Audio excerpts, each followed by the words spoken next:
सूरत में क्या होता है?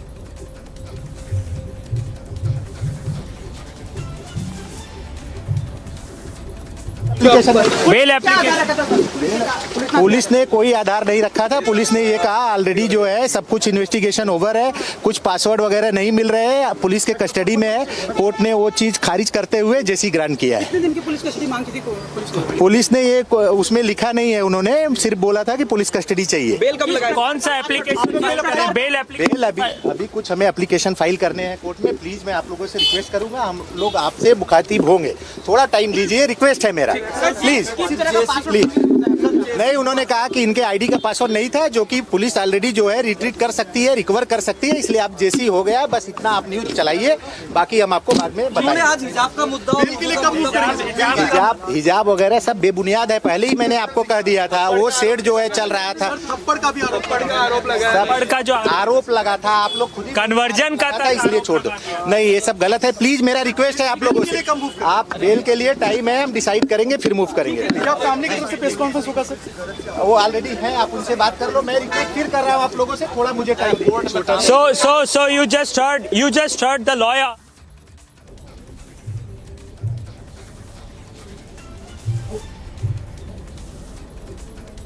So we just heard the lawyers, in fact, speaking about what really transpired inside of the courtroom, where now we see that the court, in fact, has given Sheezan Khan to judicial custody for 14 days. We had seen that the police custody was being given to the police officials there in Mumbai as well. And of course, they had been interrogating Sheezan Khan as well. And now, of course, there were various leads when it comes to his phones, his various accounts as well, and specifically his WhatsApp that the authorities had wanted access to, because they had found out that there are some deleted chats of Sheezan Khan and a secret girlfriend as well. And apart from that, of course, there are multiple updates that the authorities were also telling us when it comes to Sheezan Khan, and when it comes to the kind of legal arguments that they have also presented before the courtroom when it comes to Sheezan Khan as to why they really need Sheezan Khan in their custody as well. Let me also bring in at this point my colleague Alisha Nair from the Mumbai newsroom. Alisha, speak to us a little bit about the hearing that transpired today there in the special CBI court, where now Sheezan Khan has been given to 14 days of judicial custody. And of course, the statement that was also being made that Sheezan Khan's phone is with the authorities and they can go through the digital evidences and they do not really need Sheezan Khan in their custody physically anymore. Speak to us a little bit about the arguments that had been presented before the court today. Well, yes, Priyanka, where the Sheezan Khan was a producer before the court in Vasai, and there was a police who was asking for the further custody, because now they also have to probe the Google account of Sheezan Khan, and there is something, a password where Sheezan don't remember, after which police has sought further custody of Sheezan Khan, but the court has sent Sheezan Khan to judicial custody for 14 days. All right, Alisha, stay on with us. Hold on to your thoughts. Sorry to cut you short. Let me also bring in Sandeep, since he was also there at the courtroom when this hearing was going on. Sandeep, it's over to you. Speak to us a little bit about what the lawyers are also telling you and the arguments that had been presented before the court today. ये बहुत shocking है, उसने ऐसा कहा है कि मेरे को सीरियल मिस हो जाएगा उसमें। See, as far as the arguments are concerned, it was in fact police had demanded custody of Sheezan Khan, wherein they also mentioned that they had to crack the Google password of Sheezan Khan, but opposing that, the lawyer of Sheezan Khan mentioned that the password of Google can be in fact cracked by any technical expert. They don't need any custody in regards to this, and now after considering all the arguments, the court in fact have sent Sheezan Khan for judicial custody. Remember, for 14 days. Remember, he was there in the police custody for 7 days, and now a big relief for Sheezan Khan, but it will be very much crucial to see what kind of applications are being moved by Sheezan Khan, as they may go for bail application also, and we'll try to get their reaction. Sir, आज जो है court में hearing हुई है, कि क्या कुछ judicial custody has been granted. He has filed 4 applications which we are going to argue, and after what kind of applications is he has moved 4 applications application in respect of some security, some medicines. He claims that it's a media trial which has been going through, and he also claims that his hair should not be cut because as per jail manual, whoever accused enter into a jail, he has to cut his hairs. So he has moved an application stating that he's going to lose that serial. But what I am aware that the serial has already appointed some male actor in respect of he been replaced in that serial. But he's more eager to go back to his set. No, but as is being sent to judicial custody, don't you think that this is a big failure for police as well, as they was not able to in fact get his custody? I think so. We have got around 8 days of custody. That was more than enough, for which the investigations had gone till the extent, and even the evidence which were there, which has been recollected. Are you satisfied the investigation that has been carried out by the police officials right now? That can be staged at the stage when the charge sheet is filed, not at this stage. All right. So you just heard Tarun Sharma, the lawyer of Tunisha Sharma, who mentions that he is very much satisfied with the custody that was in fact granted in the past, and he also mentions that he had moved several applications. Sharad Rai, the lawyer, अंदर bell के लिए apply करेंगे sir, bell के लिए will you be नहीं time सही time आएगा तब करें. All right, so Sharad Rai, the lawyer of Sheezan Khan, mentions that now they are not moving for bail. They will be moving for bail at the right point of time. But at this point of time, the lawyer of Tunisha Sharma mentions that they are satisfied with the investigation that has been in fact carried out by Wali police. But on the other hand, they have opposed the applications filed by Sheezan Khan. The applications filed by Sheezan Khan are he want to cut his hair, he want home food, he want medicines to be used in judicial custody. So Tunisha Sharma's lawyer have in fact opposed it, and it will be very much crucial to see whether court accept the application or not. But at this point of time, he's been sent for 14 days of judicial custody. 14 days of judicial custody is being granted to Sheezan Khan. In fact, will also speak to the uncle of Sheezan Khan, Tunisha Sharma, and will try to get his reaction. We'll get his reaction. But the fresh update from the Vasai court is that Sheezan Khan has been sent for judicial custody. He have moved 4 applications at this point of time. No bail application has been moved, but the application that has been moved by Sheezan Khan is that he does not want to cut his hair. He wants home food. He wants the medicines in the jail custody. So that is the application that has been in fact moved by Mr. Pawan Sharma. आज court में जो सुनवाई हुई, Mr. Sharma. So Pawan Sharma will try to get his reaction, but at this point of time, biggest update from Vasai is that Sheezan Khan has been in fact sent. Sheezan Khan is being sent to judicial custody by Vasai court, and he has moved 3 applications at this point of time. What we are also hearing that the family members of Sheezan Khan may address a press conference by today or tomorrow, as the serious allegations has been leveled. Serious allegations is being in fact leveled by the family members of Tunisha Sharma. There are more chances. Sir, एक reaction आपसे. आज court में क्या हुआ, किस प्रकार से आप लोगों ने अपनी भूमिका रखी? कोर्ट ने आज जुडिशियल कस्टडी पे भेज दिया. देखिए, पुलिस और इन्वेस्टिगेट करना चाहती थी, क्योंकि शीज़ान ने अभी तक अपनी जीमेल आईडी का पासवर्ड उनको नहीं बताया, जबकि 7 दिन हो चुके हैं. तो उसके जीमेल में कुछ तो है, तभी वो नहीं बता रहा है. दूसरा, वो बार बार अपने बयान भी बदल रहा है. तो अभी तो जुडिशियल कस्टडी में भेज दिया गया है. बाकी उसने 3 या 4 एप्लीकेशंस दिए हैं, जिसमें उसने कहा है कि उसके बाल ना काटे जाएं. दूसरी सबसे बड़ी बात कि मीडिया को रोका जाए, और तीसरा उसने मीडिया से सिक्योरिटी मांगी है. जेल में भी उसने सिक्योरिटी मांगी है कि मुझे मीडिया से डर है या कुछ ऐसा. So you just heard the uncle of Tunisha Sharma clearly mentioning about the applications that have been moved. He's scared of media. He says that he does not want any media trial. He wants security from media. He says also he does not want to cut his hair. That is the application that has been moved. But the biggest update from Vasai Court, that Sheezan Khan, who is the accused in Tunisha Sharma's abetment to suicide case.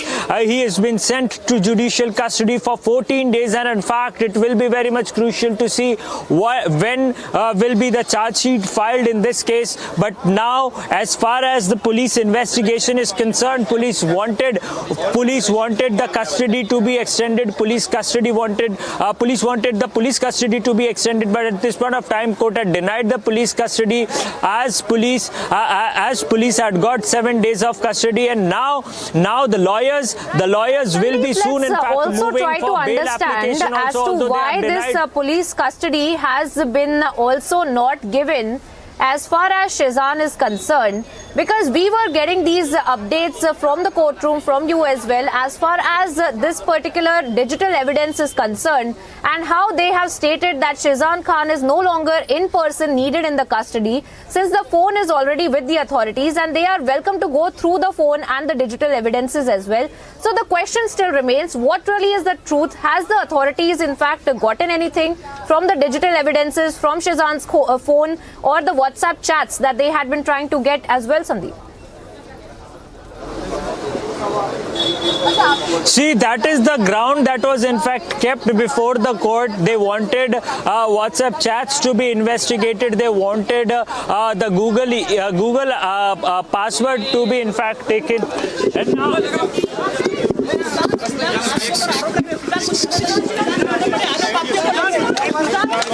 Sheezan कुछ बोलना चाहेंगे आप? शिजान बोलना चाहेंगे? कुछ बोलना चाहेंगे? 14 दिन की न्यायिक हिरासत ली गई है। Sheezan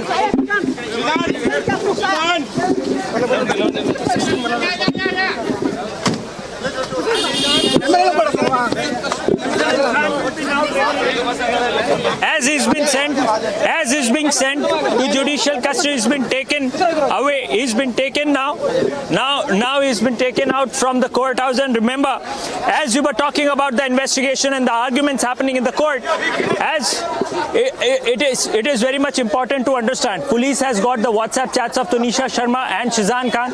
Police was in fact trying to retrieve the chats between Sheezan Khan and the alleged secret girlfriend, but at this point of time it has not been disclosed whether police is able to retrieve those chats between Sheezan Khan and that secret girlfriend. Apart from that, police wanted to crack the Google email ID password, but Sheezan Khan's lawyer mentions that Sheezan Khan does not know the password of that email ID, and now his lawyer had in fact mentioned that if at all you need to crack the password, you may get help of any tech expert, and you can in fact crack that email. But at this point of time, on the same grounds, considering all the arguments, court have in fact given a decision that now he will be sent to judicial custody, and 14 days of judicial custody is what he's been sent to. But at this point of time, it will be important to see what are the things that will be in fact filed in the charge sheet. At the time of filing the charge sheet, the facts regarding the investigation will be more clear now.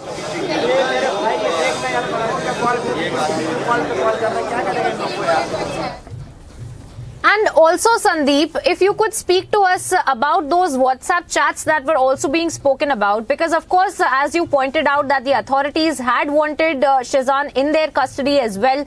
So what really are the authorities also telling you as far as what exactly happened to Tunisha Sharma? Is there any more update as far as the allegations from Tunisha's mother are also concerned, where she has spoken about Sheezan, the kind of effect that he had on her daughter as well? Speak to us a little bit about that, and if whether or not that has added something to the investigation by the authorities or not, Sandeep. As far as Tunisha Sharma and Sheezan Khan WhatsApp chats are concerned, remember, it is more than 300 to 250 pages of WhatsApp chats. Apart from that, it was till yesterday it was said that police was in fact unable to retrieve the chats between the secret girlfriend and Sheezan Khan. So there is still a question mark whether the police was in fact able to retrieve all those chats between Sheezan or that alleged secret girlfriend or not. But at this point of time, it will take some more time for police to investigate the WhatsApp chats that have in fact happened, and the Google email ID password. Once the Google email ID password is in fact is cracked by police officials, only then some minute to minute details will be out from this case. But as far as the investigation is concerned, nothing is being revealed that what kind of chats they had, whether Tunisha and Sheezan broke up with all their senses, or it was a one-sided affair, or Sheezan intentionally broke up with Tunisha Sharma. So it will be very much crucial. It will be very much crucial to see when these things, the part of investigation, will be put up in the charge sheet of this case. But now it will take some time for police officials also to investigate deeply, as now he has been sent to judicial custody. The onus is on now police to in fact prove him guilty. Right. True, Sandeep, and also, of course, very interestingly, where the lawyer, in fact, has also stated that they will not be applying for bail at this point. But, of course, as you were pointing out, that there are various applications that have been moved for several issues as well that Sheezan is facing. But for the moment, Sandeep, I want to thank you for joining us on the broadcast, getting us those updates and voices as far as the Tunisha Sharma death probe is concerned, that we are tracking for you viewers very closely. And slipping into a very short break, getting you updates on the other side of the big development in Stolen Idol Row. Tamil Nadu police begins the process for repatriation.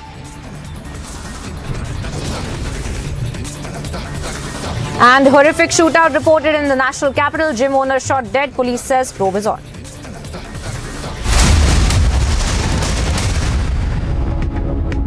Amity has been ranked amongst the top 3% universities globally, a testimony to Amity's globally benchmarked quality.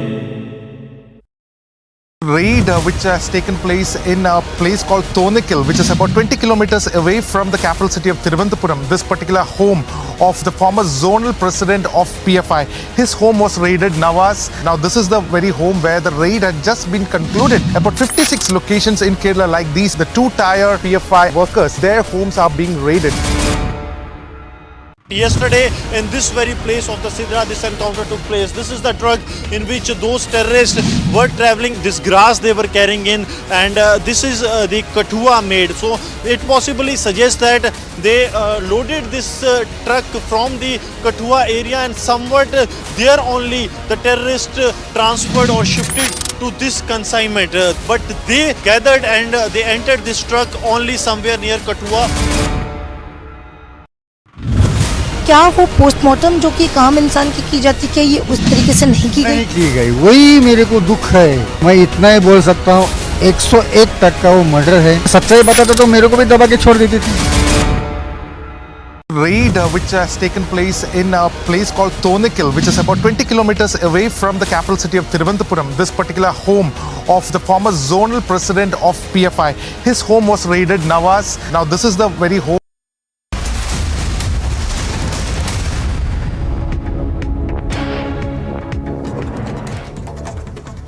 Welcome back, viewers. Here's some news in brief. A missing report has been registered following the disappearance of the para-athlete Jyoti Baveja. The brother of Jyoti, Jatin Bajwa, in fact, has stated that he dropped Jyoti at Janakpuri East Metro Station around 5 p.m. on December 19th, and she boarded the metro for the RK Ashram Metro Station.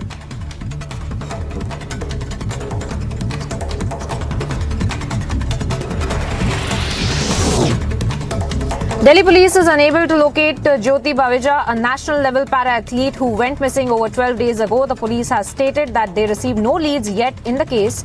Police said that the para-athlete identified as Jyoti Bajwa was last located near the Paharganj and after that she disappeared.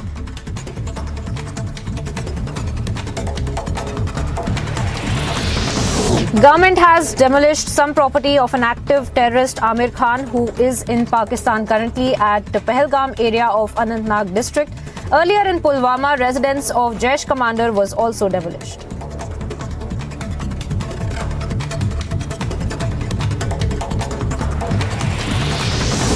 A massive fire broke out in the Jamia Masjid of Ramban district. Sources claim that the fire broke out late last night. No loss of life has been reported, although the premises has gotten burned to a large extent.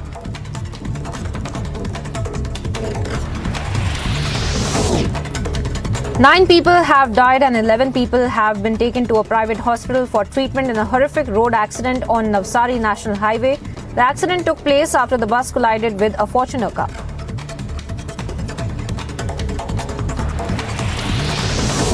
Taking stock of the tragic road accident in Navsari, Prime Minister Narendra Modi expressed his condolences and announced an ex gratia amount of Rs 2 lakh to be given to the next of kin of each deceased, while those injured would be given Rs 50,000.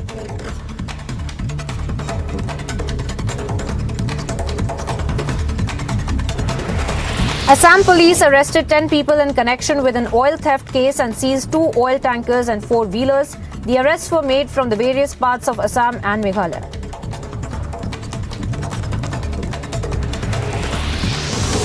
The CID crime branch of Odisha stepped up the investigation of the death of 2 Russian nationals in Rayagada, and the crime branch and FSL teams visited the Sai International Hotel in Rayagada where the victims were found dead.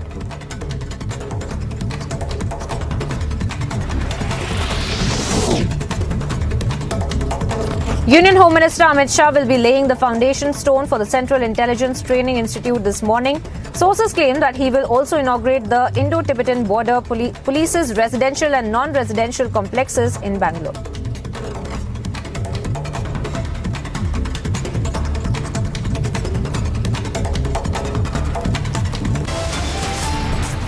Time now here for a short break, viewers. Coming up on the other side, BJP kickstarts Mission Karnataka as Amit Shah sets on a visit to Bengaluru. And big developments in the stolen idol row. Tamil Nadu police begins the process for repatriation, and getting you all these updates after a very short commercial break.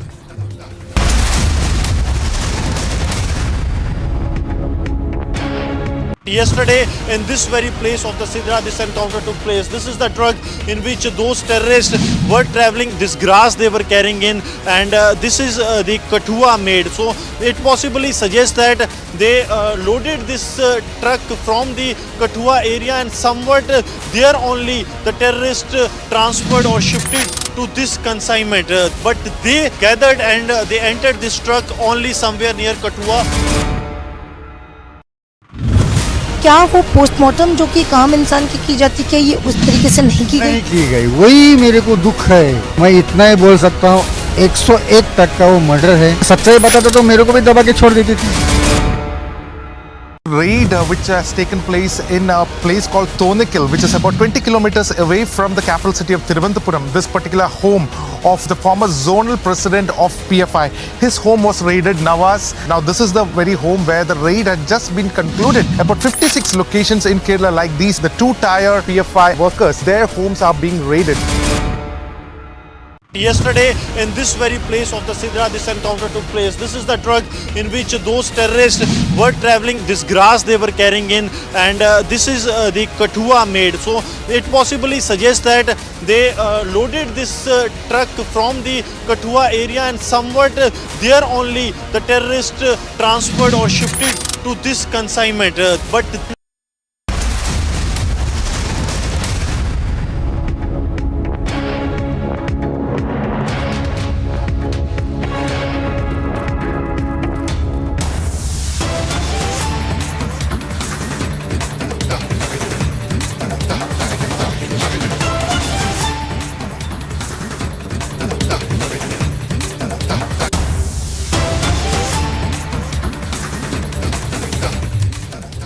Cutting across, viewers, to some breaking updates that we are picking up as far as the condition of Rishabh Pant is concerned, where we have now spoken exclusively to the DDCA spokesperson about Pant's medical condition.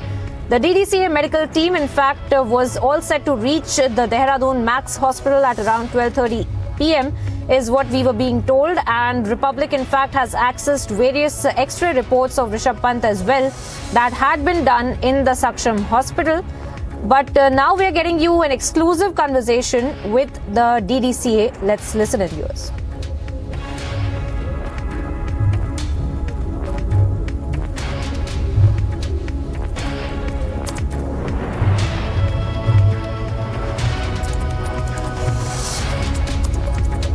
Stable हैं और बहुत गंभीर injury नहीं होना पाया गया है और एयरलिफ्ट की संभावना कम बताई जा रही है, संभावना नहीं है। अब अभी तक तो मेरे को जानकारी है नहीं इसके संबंध में, लेकिन संभावना कम है मेरे ख्याल से। सर, डीडीसी की टीम भी यहाँ पहुँच रही है और क्या इसके बाद कहीं ले जाया जा सकता है, ऐसी कोई बात है? अब वो देख रहे होंगे, देखो औपचारिकता जो भी होती है जैसे नहीं मेरे संज्ञान में नहीं है, मेरे संज्ञान में नहीं है। व्यवस्थाएं कल की गई थी इमरजेंसी कॉल पर, लेकिन मुझे लगता नहीं कि एयरलिफ्ट की जरूरत पड़ेगी शायद। स्टेबल हैं। And there you have it, viewers, an exclusive conversation that we are putting out on your screens as far as Rishabh Pant's medical condition is concerned. We were, of course, getting you all the updates as far as his medical condition in Dehradun Max Hospital is concerned. In fact, the DDCA had been stating that they will be reaching the Max Hospital as well. And we were hearing reports of Rishabh Pant being moved as well, then either be it to New Delhi as well. So all of those updates we are awaiting a confirmation on. But as of now, we are getting you an exclusive conversation with the DDCA spokesperson about Rishabh Pant's medical condition. And in fact, we had put out those sound bites of the police officials as well as the eyewitnesses.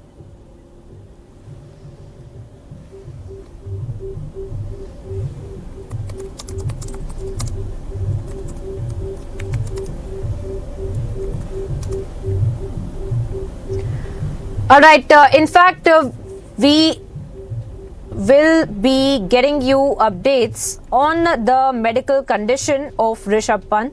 In fact, we also get you updates as far as the eyewitnesses are concerned and what really had happened in that car accident that took place in Roorkee in the early hours of Friday at about 5:30 a.m. in the morning.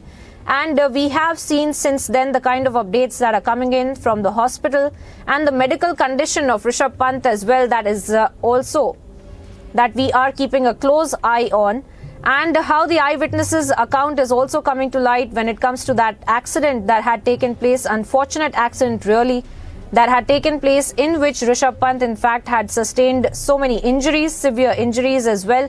He is recovering as of now there in Dehradun in the Max Hospital, and we will be getting you updates from Dehradun as well.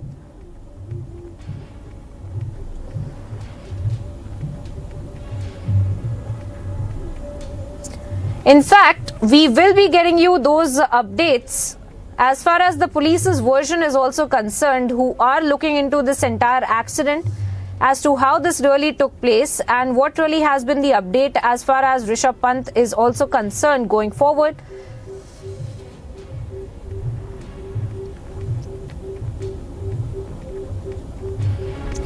In fact, viewers, we were picking up several reactions on Rishabh Pant and the kind of prayers that people are sending across for Rishabh Pant as well. Let's listen in to what Anupam Kher had to say about Rishabh Pant. बस उनकी तबीयत पूछी, उनकी माताजी से मिले और उनको उनके लिए प्रार्थना की, देश की सारे देश की प्रार्थनाएं उनके पास लेके गए और कपूर साहब और मैं एज फैंस गए थे। That's it. शिक्षा बात कर रहे हैं अच्छे से, बेटर है सर? मच बेटर है, हाँ बिल्कुल। कपूर साहब क्या कुछ कहना चाहेंगे सर? खेर साहब कह चुके हैं और मैं भी यही कहना चाहूँगा। शुक्रिया। बेटर है, आप लोगों से मिलकर अच्छा लगा होगा एज अ फैन? अब ये तो वही बता सकते हैं, पर अच्छा ही लगा हमने। बट आज तो हम सिर्फ प्रार्थना करने के लिए, उनको ढाढ़स बंधाने के लिए, उनको हंसाने के लिए गए थे।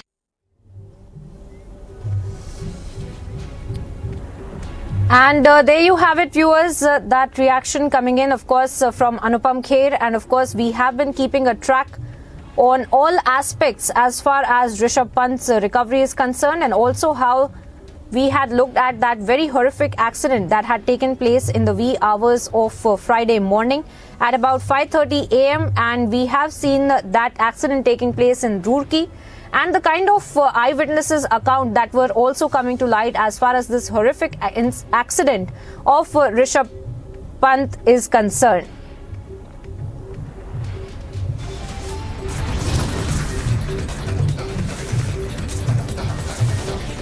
All right, but slipping into a very short break here now, viewers, getting updates on the other side of how big development in the stolen idol row, where Tamil Nadu police has begun the process for repatriation.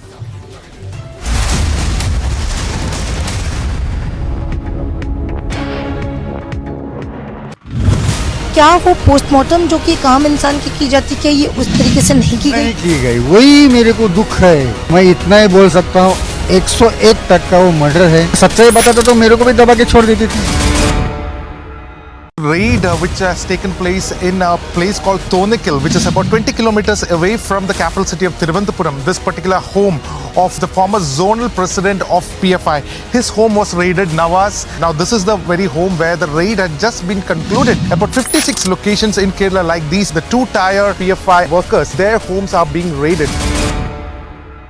Yesterday, in this very place of the Sidra, this encounter took place. This is the truck in which those terrorists were travelling. This grass they were carrying in, and this is the Kathua made. So it possibly suggests that they loaded this truck from the Kathua area, and somewhat there only the terrorists transferred or shifted to this consignment. But they gathered and they entered this truck only somewhere near Kathua. क्या वो postmortem जो कि एक आम इंसान की जाती है, ये उस तरीके से नहीं की गई, वही मेरे को दुख है। मैं इतना ही बोल सकता हूँ, 101% का वो मर्डर है। सच्चाई बताता तो मेरे को भी दबा के छोड़ देती थी। Raid which has taken place in a place called Thonikil, which is about 20 kilometers away from the capital city of Thiruvananthapuram. This particular home of the former zonal president of PFI. His home was raided, Nawaz. Now this is the very home.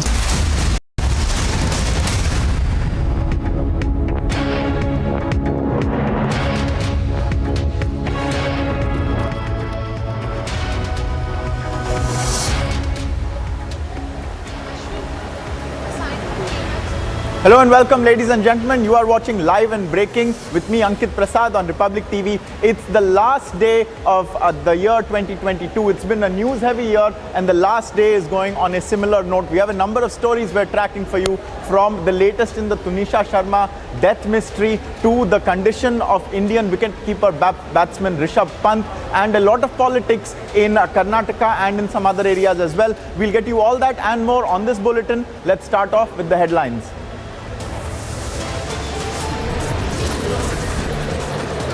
थोड़ा सा Islamic रीति रिवाजों को follow करने लगी थी, उसमें changes आनी शुरू हो गई थी। वो सुसाइड करने वाली भी नहीं थी, मे बी उसका मर्डर भी हुआ हो।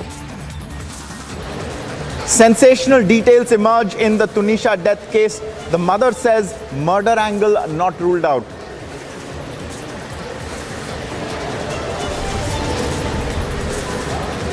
Sheezan produced in court, sent to 14 days remand.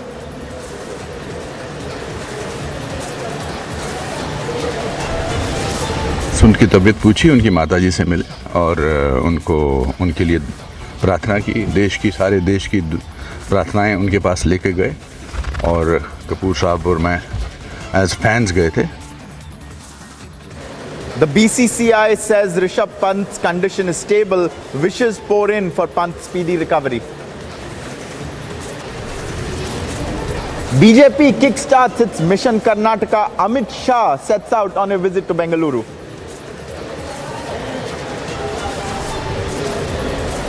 Big development in the stolen idol row. Tamil Nadu police begins a process for repatriation. Horrific shootout reported in the national capital. Gym owner shot dead. The police says a probe is on.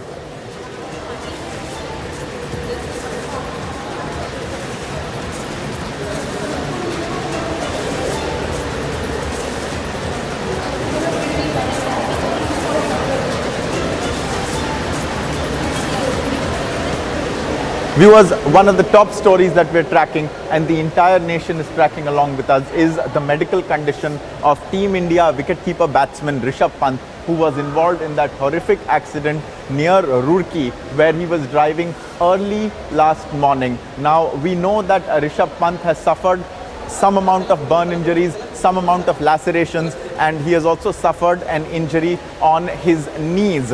But what is the true scope of his condition? How long will he retain or remain for his recuperation? These are all matters on which currently an evaluation is going on.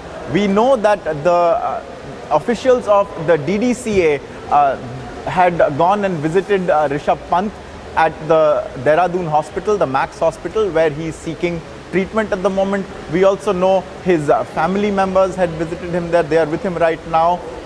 Anupam Kher had gone to see him and had spoken to him. Let's listen in to what Anupam Kher had to say, his analysis after he met Rishabh Pant. बस उनकी तबीयत पूछी, उनकी माताजी से मिले और उनको उनके लिए प्रार्थना की, देश की सारे देश की प्रार्थनाएं उनके पास लेके गए और कपूर साहब और मैं एज फैंस गए थे. That's it. शीशा बात कर रहे हैं, अच्छे से बेटर है सर? Much better. हाँ हाँ बिल्कुल. कपूर साहब क्या कुछ कहना चाहेंगे सर? खेर साहब कह चुके हैं और मैं भी यही कहना चाहूँगा. शुक्रिया. बेटर हैं, आप लोगों से मिलकर अच्छा लगा होगा एज अ फैन? ये तो वही बता सकते हैं, बड़ा अच्छा ही लगा हमने. बट आज तो हम सिर्फ प्रार्थना करने के लिए, उनको ढाढ़स बंधाने के लिए, उनको हंसाने के लिए गए थे. So there you heard an encouraging statement from Anupam Kher, some news that tells us that maybe Rishabh is on the road to recovery and things are much better now than say they were 24 hours ago when we really did not have a sense of what his condition was. We have Harsha who is reporting from Dehradun, and Harsha, if you could tell us what we are likely to see, is his recovery going to continue at the Max Hospital? We've also heard that he may be airlifted. So what is currently the sense and what are the doctors saying about Rishabh Pant's status? See, Ankit, right now the DTCA team is here at Max Hospital. We'd like to show you the visuals from Max Hospital as DTCA 2 directors Ashok Sharma and Shyam Sundar Sharma along with the legal advisor Sanjeev Balyan have reached here at Max Hospital. DTCA is keeping a close watch on the recovery stats of Rishabh Pant, how he is recovering or whether he is required to be airlifted to national capital or not. What we have till now spoken with the SSP and with the hospital administration, we are gathering that till now there is very less chances of Rishabh Pant to be airlifted because Rishabh Pant is fine, he's stable, he's recovering fast. There is issue with his ligament, and for that ligament surgery, BCCI will finally take a decision whether that ligament surgery has to be done in the national capital or here at Max Hospital or somewhere in abroad, because they are in talks with the family and seeing the momentum, like how Rishabh Pant is recovering, what is the pain, how much is the swelling, because the ligament is completely injured of right knee, and as Rishabh Pant is a wicket keeper, a very well performing cricketer, for him ligament to be recovered soon is very much important, as we are expecting many series in the coming new year in which Rishabh Pant is supposed to play. Therefore DTCA team is right now here. They will analyze the entire situation by talking to the Max Hospital administration, and BCCI officials are also here. We are waiting for the DTCA team to come out and speak to us and tell whether he will be airlifted or not, or will be taken to some other place for his ligament treatment. We have got to know that the MRI and the scanning of Rishabh Pant ligament and forehead and knee has been done, and the MRI scans will be discussed further with the doctors, the specialized doctors who deal in the orthopads. So right now we are getting to know all this information. Let's wait and watch what DTC officials have to say after they meet Rishabh Pant and the family members. Ankit, back to you. Harsha, stay with us. So his right knee is the area of concern, is it not? Now, because of sporting injuries over the years, the knee is an area where a lot of progress has been made in fixing injuries that would otherwise earlier have been deemed career-threatening. Irrespective of that, what is the condition of Rishabh Pant from a psychological standpoint? Also, is he talking? How conscious is he? Is he able to... is he under the influence of painkillers? Is he in any discomfort? We have, in fact, Harsha, stay with us. We have the DGP of Dehradun, I believe, Mr. Ashok Kumar, who is joining us. Mr. Kumar, please tell us what is the latest with regards to Rishabh Pant's condition and what have you found with regards to how this accident took place?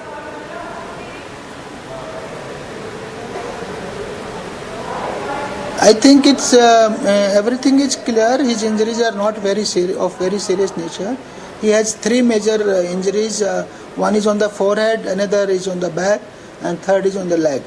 But I think all three are not of very serious nature. And probably doctors are examining his leg today through MRI so that they can know the status of how much ligament and which ligament is injured. As far as accident is concerned, as per my knowledge, as per Haridwar police reports, it's a case of falling asleep, kind of dozing off for a moment, and in that moment itself he met with this accident. Yeah. Now, in fact, that is what the prevailing circumstance appears to be. But Mr. Kumar, one of the questions people have had is if he dozed off on the wheel, the accident he suffered was very severe. The car was totally burnt to cinders. How did he manage to extricate himself from the car? How did he in fact save his life? Because it looked like anything could have happened, right?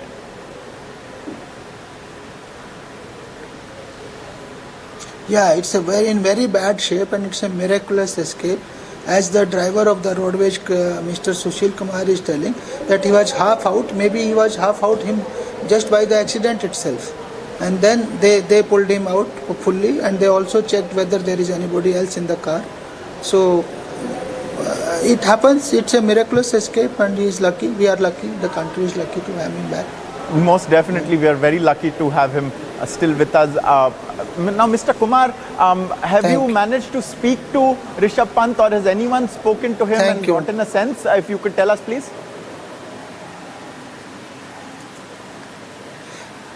He has talked to our police yesterday itself. He was very much in senses, and he himself told that he was driving from Delhi and he dozed off. So my Haridwar police people have talked to him. I have not talked to him. Yeah. But Mr. Kumar, we've seen like on his forehead he has an injury, on his back he has an injury. Is he in a lot of pain at the moment, or is he relatively comfortable, or as comfortable as it's possible to be?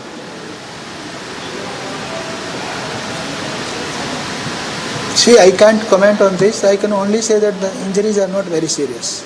Okay, and we also saw yesterday, last question, sir. We also saw yesterday that well, I was going to ask about how road reflectors were being put up on the highway where Rishabh Pant suffered the accident. I don't know if Mr. Kumar is with us. We have Harsha, however, with us. I'm told the DGP has to move on. We have Harsha with us. Harsha, road reflectors were put on at the location. Is there any element of there not being enough infrastructure in place? What else do you know?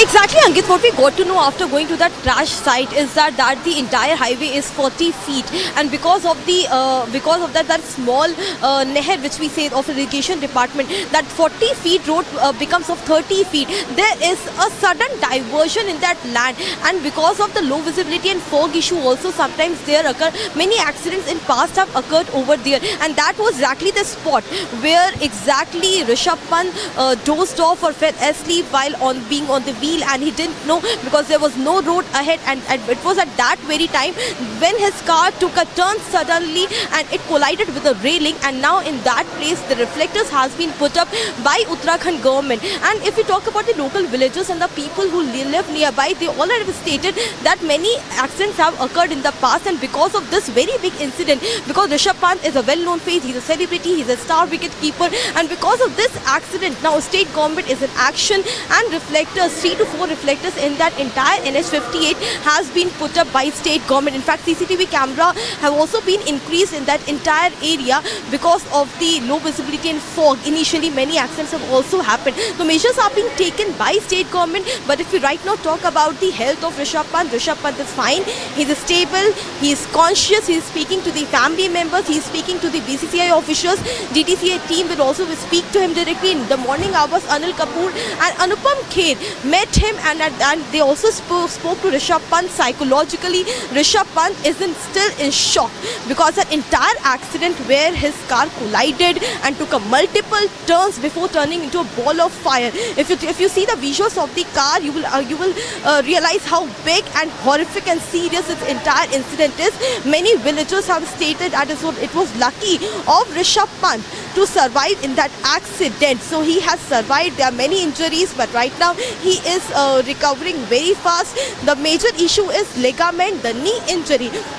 Because for a cricketer, it's very important that knee should be fine, ligament should work properly, and ligament is the only thing on which BCCI medical team and DTCA medical team is taking a decision. And after analysing the initial reports with the Max Hospital administration, because they will analyse every report, because we have got to know that the orthopedics department of Max Hospital is monitoring the situation of Rishabh Pant. He is well right now, but psychologically also psychiatrists and other related the hospital administration is taking care of Rishabh Pant. He's in a shock of situation because everything was so sudden for Rishabh Pant as he was going to his native hometown in Roorkee at around 5:30 a.m. So Ankit, let's wait and watch about the medical bulletin which will come from the Max Hospital and the BCCI.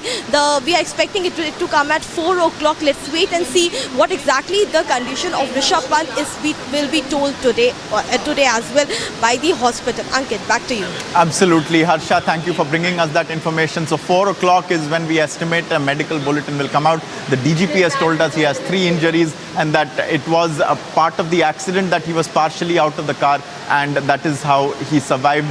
We hope Rishabh Pant recovers really quickly. Meanwhile, viewers, moving to Karnataka, where elections are coming soon, the Basavaraj Bommai government has made a big decision with regards to reservation for 2 key communities, the Lingayat community and the Vokaliga community, which are electorally very significant there, have been given reservation. And this appears to have angered the Congress. The Congress is trying to claim that the BJP government in the state is misleading the people. And there are other communities also that are in the fray. The Panchamasali community, I believe the Congress says, has been betrayed in this move. And this is a series of questions that are being raised by the 2 warring leaders who are atop the Congress in Karnataka, DK Shivkumar and Siddaramaiah. Now, we've seen even before the 2018 elections that the Congress had attempted to make similar moves. But let's listen in right now to what both Siddaramaiah and DK Shivkumar had to say on the Bommai government's decision.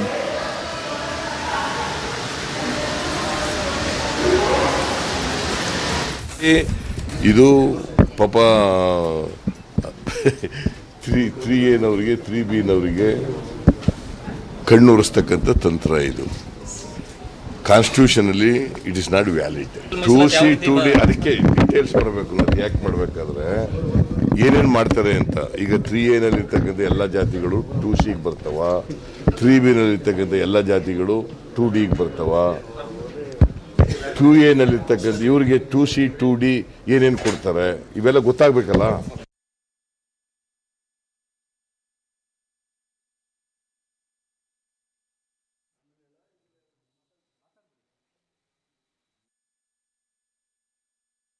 ಮೀಸಲಾತಿ ಬರೀ ಸುಳ್ಳು, ಯಾರು ಒಪ್ಲಿಕ್ಕೆ ತಯಾರಿಲ್ಲ, chocolate ಕೊಡ್ಲಿಕ್ಕೆ ಪ್ರಯತ್ನ ಮಾಡ್ತಾ ಇದ್ದಾರೆ.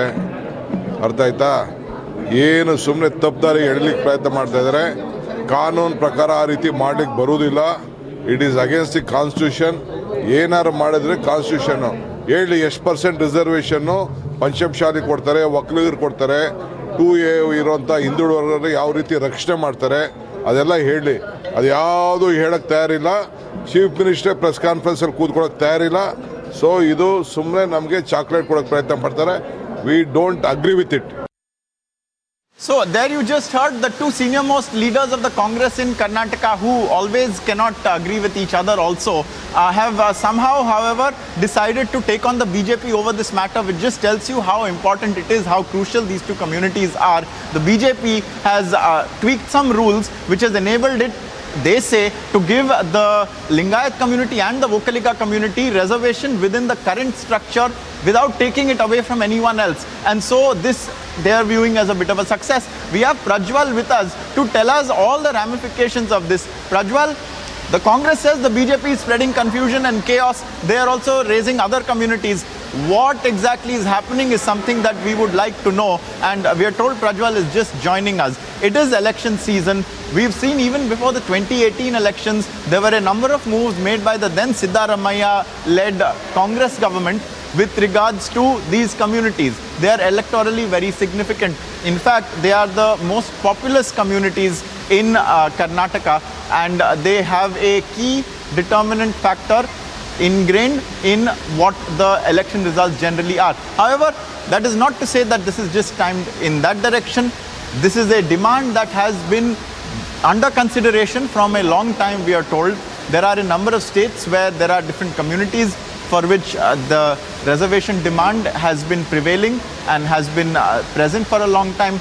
We've seen how over the last few years the government has changed, the central government has changed some of the criteria. It's now in some amount of reservation, not dependent on the community, it's dependent on the economic status of the people who are seeking it. So there are a number of key rules that are in place, and it is these rules that the Karnataka government appears to have worked in such a manner that it can grant these two communities reservation within the current ambit. Now we have Prajwal with us. Prajwal, what is the Congress's opposition to this? Are they not in favor of reservation to these communities?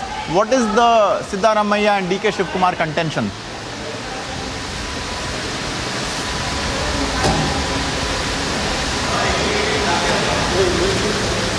That the Congress is not opposing the reservation.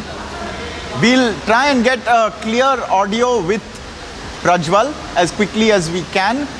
He is reporting on ground for us, and he will be able to give us a clear sense of why exactly the Congress is opposing and has a issue with the manner in which the BJP Basavaraj Bommai-led government has gone about this move of granting reservation within the current structure to the Vokaliga and Lingayat community, and why it is that the other communities that the Congress are raising, some of which are subsets of the Lingayat and Vokaliga communities, what is the element of politics there is something that we have heard the Congress leaders talk about, but what is the deeper, truer meaning behind it? It is, of course, the run-up to the elections, and there are a number of key issues that come under controversy every now and then. But this is one that is always prevalent in Karnataka politics, the significance of the Lingayat and the Vokaliga community. Prajwal, tell us more about what's happening with regards to reservation right now. What is Congress saying? Ankit, the Congress is in fact in favor of the opposition over in favor of the reservation over here. They are not, they are not opposing the fact that there has been a reservation that has been given. But the Congress in Karnataka is demanding a clarification from the Basavaraj Bommai government over here, because so far when the decision was taken in the cabinet to increase the quotas for the Panchamasalis in the employment as well as education for both the Panchamasalis and the Vokaligas, one of the key decisions that was made was the fact that 3A and 3B will be removed, and the Lingaites, the Panchamasali Lingaites and the Vokaligas will be included in the 2C and 2D category. Why was this primarily being done was because of the fact that the Panchamasalis demanded that they will have to be included into 2B section, because in 2B section there are already 120 castes. But how could the government go on and give a cut from the reservation apart from these 120 castes was one of the biggest question. So therefore the government of Karnataka decided that they will be forming two other caste categories, 2C and 2D, and then they will be including the Panchamasali Lingaites as well as the Vokaligas into this, and then they will go on to give the reservation.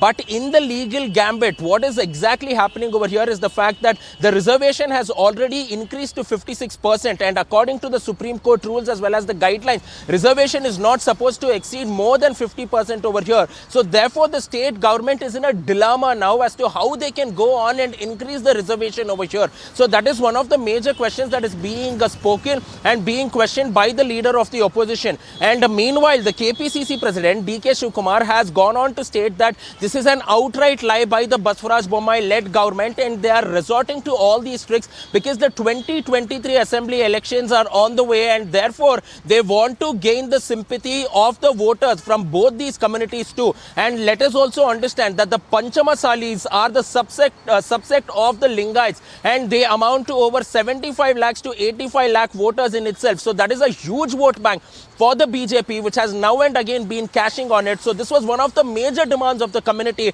which the Baswaraj Bommai government has agreed to and taken a decision in this regard. But how will they go on to get this done is something which will have to be seen, because implementation is turning out to be a huge difficulty for the Baswaraj Bommai government, because they're also running into a lot of legal hurdles here, Ankit. I think that provides a lot of insight into what's currently transpiring in Karnataka. Will the Baswaraj Bommai government be able to deliver on this rule change and the minutiae? That is something that the Congress is for sure watching very keenly. I thank Prajwal for joining us.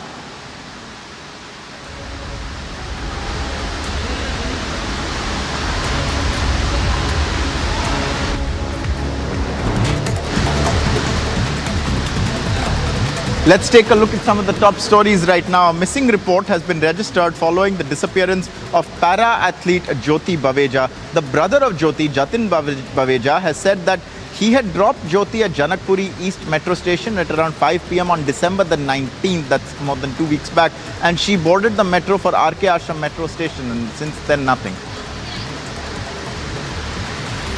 The Delhi police is unable to locate Jyoti Baweja, a national level para-athlete who went missing over 12 days ago. The police said that they have received no leads yet in the case. The police said that the para-athlete identified as Jyoti Baweja was last located near Paharganj, and after that she disappeared.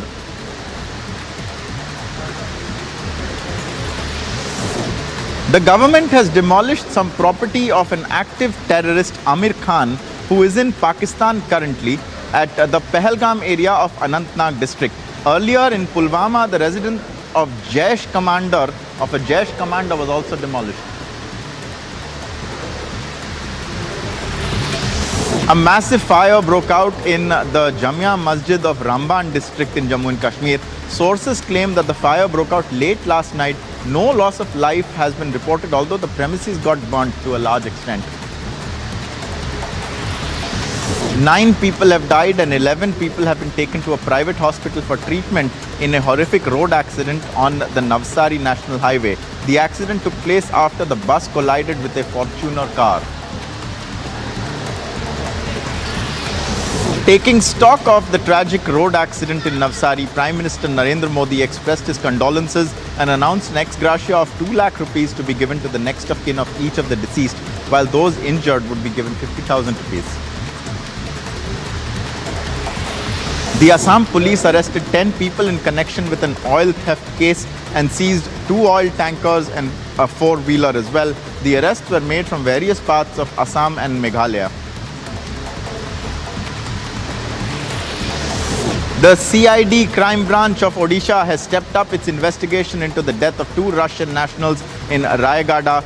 The crime branch and forensic teams visited Sai International Hotel in Rayagada, where the victims were found dead.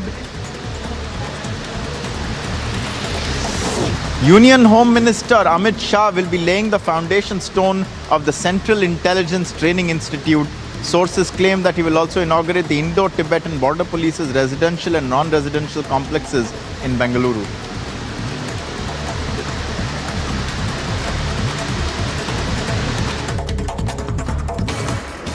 The Jammu and Kashmir administration bulldozed a 1-story building at Lewar village in Pahalgam that belonged to terror group Hizbul Mujahideen's commander Amir Khan. According to sources, Ghulam Nabi Khan alias Amir Khan is a top operational commander of the Hizbul Mujahideen. He crossed over to Pakistan-occupied Kashmir in the early 90s. Jammu and Kashmir government demolished properties of Hizbul Mujahideen terrorist commander Amir Khan at Pahalgam in Anantnag district. This comes 3 weeks after the house of Jaish-e-Mohammed militant commander Ashiq Nehru was demolished in Pulwama district. Nehru is a wanted JEM commander and an accused in the 2019 Pulwama attack in which 40 CRPF personnel were killed. India's mega crackdown on in full swing. Forces going all out on wiping out terrorists from the valley. Bureau Report, Republic TV. And we have a lot more coming up, viewers. The sensational details continue to emerge in the Tunisha death case.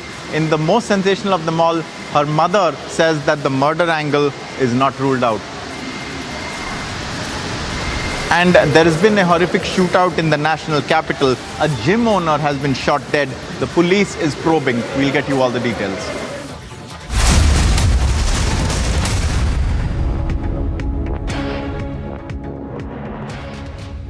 Raid which has taken place in a place called Thonikil, which is about 20 kilometers away from the capital city of Thiruvananthapuram. This particular home of the former zonal president of PFI.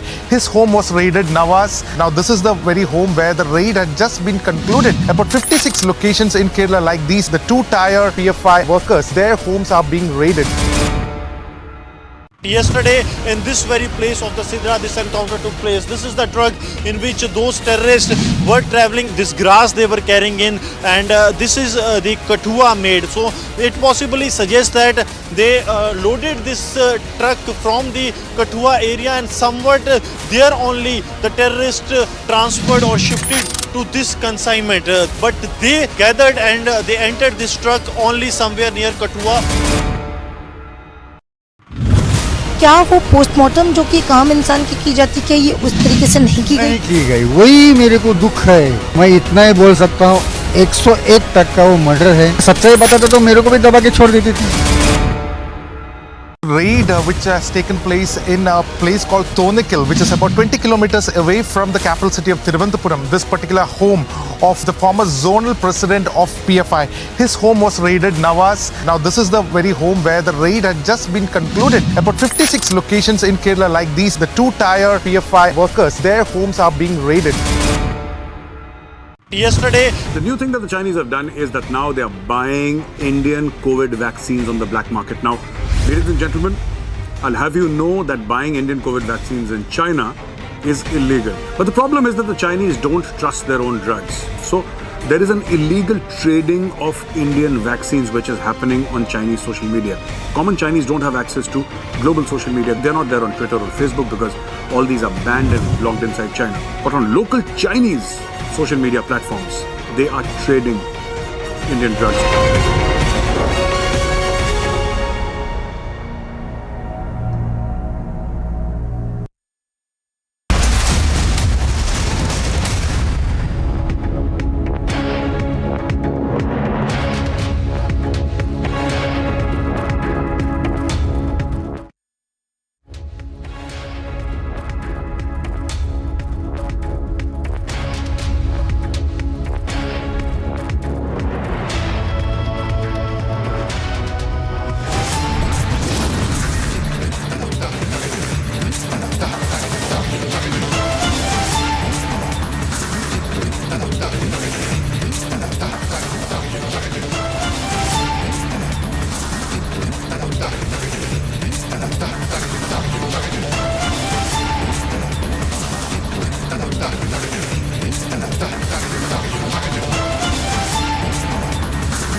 Sheezan Khan sent to 14-day judicial custody even as he files plea to demand security in jail.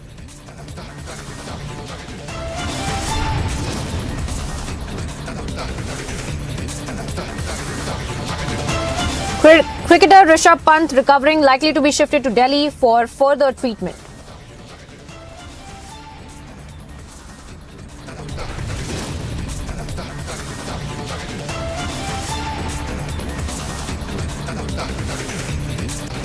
Stern message to terrorists, property of an active terrorist demolished in Anantnag's Pahalgam.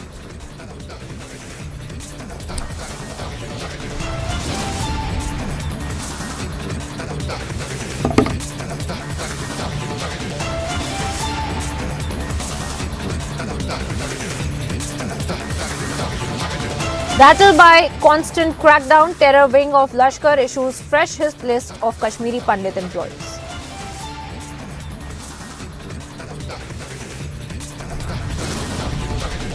In the run-up to elections, major BJP versus Congress face-off over quota politics in Karnataka.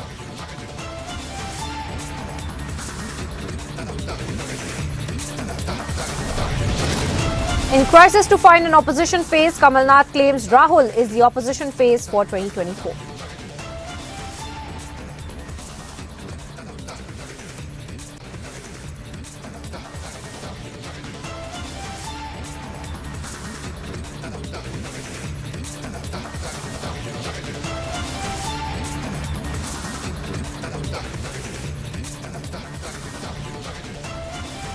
Hello and welcome viewers. Thank you for tuning into Republic TV. I'm Priyanka Sharma. We are live in breaking and straight away getting you updates from Srinagar, in fact, where Srinagar witnessed excellent operations that were being carried out by our security forces and the kind of crackdown that has been done on terrorist organizations as well.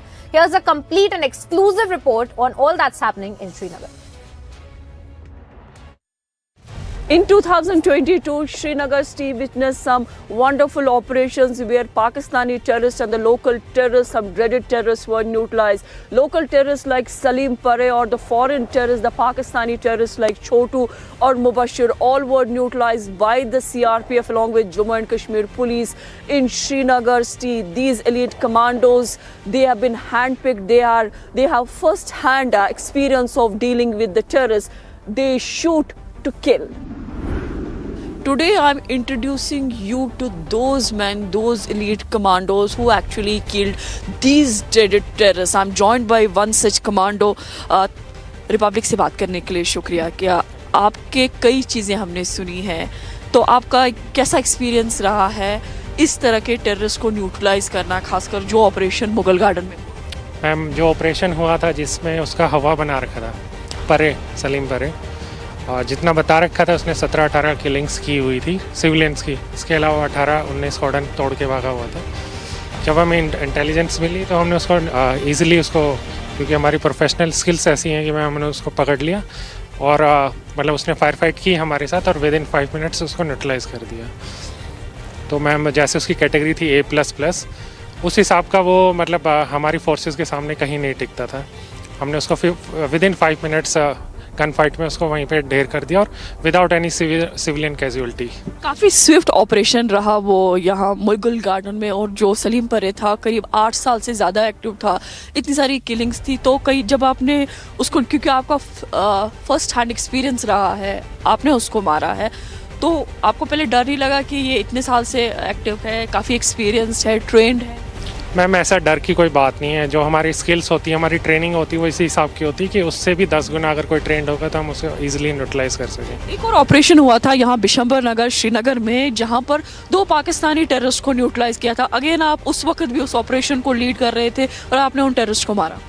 Ji ma'am, क्योंकि उन terrorist ने ma'am हमारे जो जवान थे उनकी killings की थी और एक कायरतापूर्ण काम किया था उन लोगों ने। तो हमारे दिल में था कि इनको जितने जल्दी न्यूट्रलाइज कर सकें। हमने विद इन वीक उन दोनों को न्यूट्रलाइज़ किया। मैडम वो कोवाट ऑपरेशन था और मतलब ईजिली मैम जो मतलब हमारी स्किल्स हैं वो अनमैचेबल थी उनके सामने। और बिल्कुल थोड़ा सा बताएंगे कि किस तरह से मूवमेंट आप लोगों का हुआ, किस तरह से इंट आया, किस तरह से मोबिलाइज हुआ पूरा फोर्स, और क्या ऑपरेशन में जो फाइट हुआ वो किस तरह का हुआ? मैम ये एक यूनिक ऑपरेशन था, कोवाट ऑपरेशन था, जिसको मैं लीड कर रहा था। जैसे हमें इंटेलिजेंस मिली एक घर के अंदर की, जिस मालिक ने उसको रखा हुआ था, तो हमने पहले उससे इंटेलिजेंस गैदर की और हमें एक घर के अंदर ही उसको था। तो जैसे ही हम लोग वहाँ पहुँचे, मैं और मेरा बड्डी, उसको पहले से सूचना मिल गई थी कि फोर्सेस आ गई हैं और वो भी एकदम प्रिपेयर थे दोनों के दोनों। तो जैसे ही हमारा आमना सामना हुआ मैम, एकदम हमने उसको ओवर पावर किया, लेकिन उसने अपनी जितनी ट्रेनिंग उसको दी गई थी उसने अपनी यूज़ की, लेकिन हमारी ट्रेनिंग उनके ऊपर भारी पड़ी और with in hand fight plus gun fight हमने उसको विद इन 2 मिनट्स में उसको न्यूट्रलाइज कर दिया दोनों को। तो आपके बारे में बताया जाता है कि आपके बॉडी में स्प्लिंटर्स अभी भी लगे हैं, कई ऑपरेशंस में आप जख्मी हुए, उसके बाद भी ऐसे ऑपरेशंस लीड करते डर नहीं लगता? मैम डर की कोई बात नहीं है, मतलब हम लोग बने इसी चीज़ के लिए हैं और स्प्लिंटर मैम लगे हैं, लेकिन जज्बा कायम है अभी तक। So we have one more such commando. Again he was leading from the front and he again killed foreign terrorists, the Pakistani terrorists in Malura, which is again in the outskirts of Srinagar. आप अपना experience बताइए, जब मालूरा में operation हुआ आपने Pakistani terrorist को मारा। Thank you ma'am. Last year हमको एक इनपुट मिला था एक फॉरेन टेररिस्ट के और सोफिस्टिकेटेड वेपन्स के साथ में प्रेजेंस के रिगार्डिंग मलूरा विलेज में। तो इनपुट मिलते ही हमने स्विफ्ट एक ऑपरेशन प्लान किया और ऑपरेशन प्लान करने के हम मलूरा के लिए रश कर गए। रश करके हमने कॉर्डन ले किया। कॉर्डन ले करने के दौरान ही मैसिव फायर स्टार्ट हो गया। एक्सचेंज ऑफ फायर में हमने भी रिटेलिएशन किया। जब हम अपना कॉर्डन ले किया था तो टारगेट एरिया का जो रियर साइड था वो एक ओपन पैच था। उस ओपन पैच को कवर करना बड़ा रिस्की था, बट मैं और मेरी एक स्मॉल टीम ने हमने बैक साइड में पोजीशन ली और वहाँ पर हमने का रिटेलिएशन एक्सचेंज ऑफ फायर, हमारा massive exchange of fire start हो गया। इसी दौरान टेररिस्ट को जब फोर्सेस का इफेक्टिव रिटेलिएशन मिला तो उसने वहाँ से एस्केप करने की कोशिश की और उसके पास में यूबीजीएल था, उसने ग्रेनेड लॉन्च किया जिसमें मेरे साथ में मेरे बडीज़ थे, उनको स्प्लिंटर इंजरी आई। उसके फॉलोअप में उसने मैसिव फायर करते हुए और आगे बढ़ने की कोशिश की, पर हमने भी इफेक्टिव रिटेलिएशन किया और कुछ टाइम पीरियड के लिए टेररिस्ट रिट्राइव हो गया और बैक साइड में चला गया। कुछ टाइम बाद फिर उन्होंने वहीं से ओपन पैच से अपनी जान बचाने के लिए भागने की कोशिश की। मैं और मेरी टीम ने heavy exchange of fire retaliation किया। उस दौरान एक्सचेंज ऑफ फायर के दौरान मुझे बुलेट इंजरी भी हुई, बट मैं और मेरी टीम ने अपनी पोजीशन होल्ड की और हमने विद इन फ्यू मिनट्स हमने उसको न्यूट्रलाइज कर दिया। ये हमारा एक सक्सेसफुल ऑपरेशन था। इंजरीज हमको हुई, बट हमने एक सक्सेसफुल ऑपरेशन को अंजाम दिया। आपको बुलेट भी लगा है, बुलेट इंजरी भी आपको हुई है, कई ऑपरेशंस में आपको लीड करते हुए देखा। फर्स्ट टाइम एक्सपीरियंस रहा है टेररिस्ट के साथ और उनको न्यूट्रलाइज। कितने ऐसे ऑपरेशंस हैं जहां आपने न्यूट्रलाइज किया है? मैं अभी तक 5 सक्सेसफुल ऑपरेशन में पार्टिसिपेट कर चुका हूं और उसमें अप्रोक्स 10 के समथिंग हमने टेररिस्ट न्यूट्रलाइज किए हैं, जिसमें से 7 फॉरेन टेररिस्ट थे। तो Pakistani.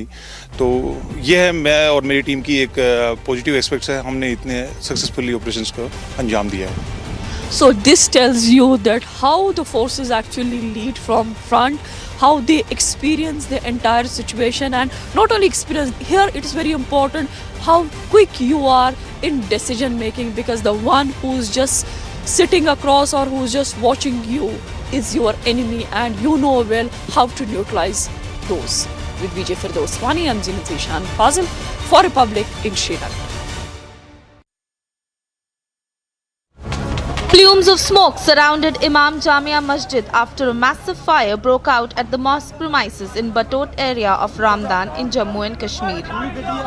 Even as locals swung into action immediately to control the situation, fire tenders too reached the spot and doused the fire. After extinguishing the fire tenders tried to recover a lot of necessities, most of which turned out to be totally burnt. No loss of life was reported, however. The fire had totally engulfed the mosque, which posed great damage to the property. As the fire broke out in the middle of the night, there were less visitors to the mosque, which would have been a likely reason why no casualties were reported. Meanwhile, the possible reason behind the fire that broke out at Imam Jamia Masjid in Ramdan is still not known, as the police continue to investigate the incident. Bureau Report, Republic TV.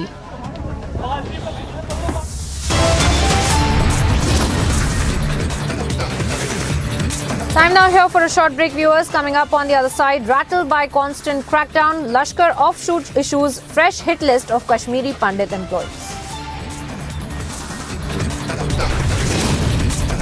And also getting you updates of the battle for Karnataka intensifies. It's a mega BJP versus Congress face-off over the quota politics.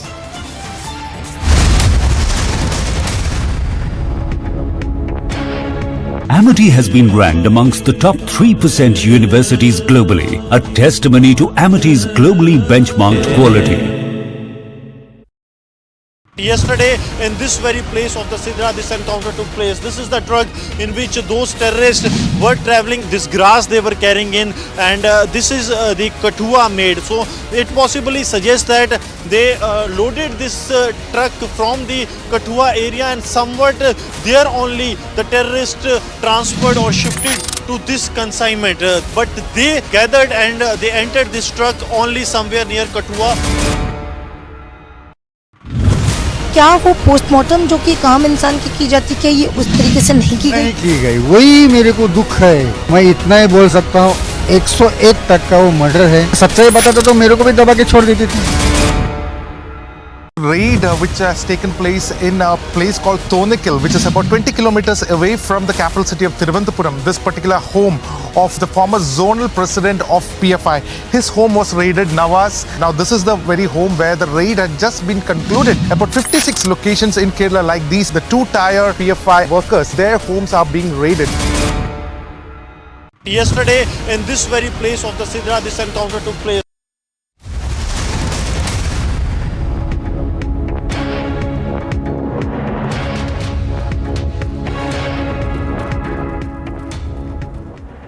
All right, welcome back, viewers. We are cutting across to some more breaking updates that we are picking up as far as Rishabh Pant's recovery is concerned. And of course, we have our correspondents there on the ground at the hospital where the DDCA in fact was about to reach.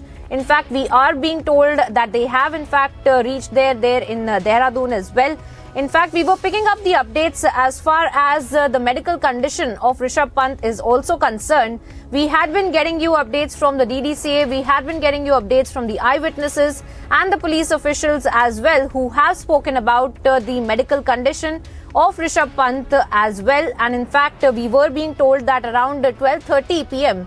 is when the DDCA in fact was also expected to arrive at the Dehradun hospital, where Rishabh Pant in fact has been admitted as of now.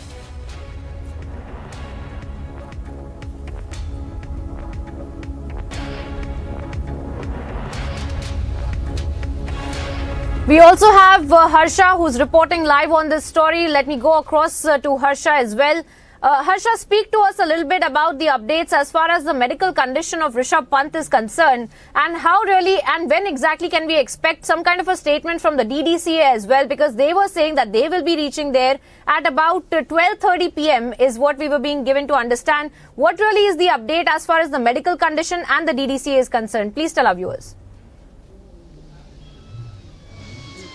Yes, exactly. If we talk about the medical condition of Rishabh Pant is right now recovering. He is in a much better and stable condition as told by the Max Hospital administration and the BCCI press release which came in yesterday, and the officials who have informed that Rishabh Pant is recovering. He's in a better condition. There's only ligament injury which is in the right leg, which is being seen and monitored by the orthopedic department. Right now we'll show the visuals as there's a press conference is to happen by the DDCA officials who have come here at the Max Hospital to meet Rishabh Pant and the family members. Shortly any press conference is expected at DDCA. Two directors, if we talk, Ashok Sharma and Sham Sundar Sharma, both are here along with the legal advisor Sanjeev Balan, also here at the Max Hospital. Everything is being monitored by BCCI itself at Max Hospital. So DDCA is right now here inside the Max Hospital. The reports of Rishabh Pant will be analyzed, like what kind of ligament injury is it? Is it very serious? It is very deep, because we are getting to know that the knee injury is the matter of concern for the star wicketkeeper Rishabh Pant, because there are many series which he has to play February onwards. He was supposed to go to the Cricket Academy in Bangalore for his training in January and February. He was supposed to play for the Gavaskar Trophy, but whether he will play or not, it depends on his entire recovery. So all eyes are on BCCI decision whether that ligament injury and ligament surgery will take place here at Max Hospital or somewhere in abroad or in the national capital. The final decision will be taken by the BCCI medical team. Therefore, DDCA medical team, DDCA officials and BCCI medical team along with Max Hospital doctors are monitoring the condition of Rishabh Pant. Would like to show you the visuals that lot of movements is here at the Max Hospital, because SSP, City Magistrate and all the police officials are here at the Max Hospital. DDCA officials are themselves here at the Max Hospital. Very important to understand that the condition of Rishabh Pant is normal. He is recovering. He is stable. The one thing is just being monitored. It is his knee injury, and there were some abrasions in the back which which was yesterday looked out by the Max Hospital. The X-ray and MRI scans are done. So shortly we'll expect a media answer which will be given by DTC officials. We are waiting for that only. The press conference will be done, and at 4 p.m. BCCI will issue the health condition of Rishabh Pant. We have to wait for that also. Back to you. All right, of course, all eyes there, Harsha, and we will be coming back to you for more updates on this story. Of course, we are keeping a very close eye on Rishabh Pant's recovery, the kind of medical updates that we are getting as well. For the moment, moving on to some more breaking updates. Before that, we take a small break.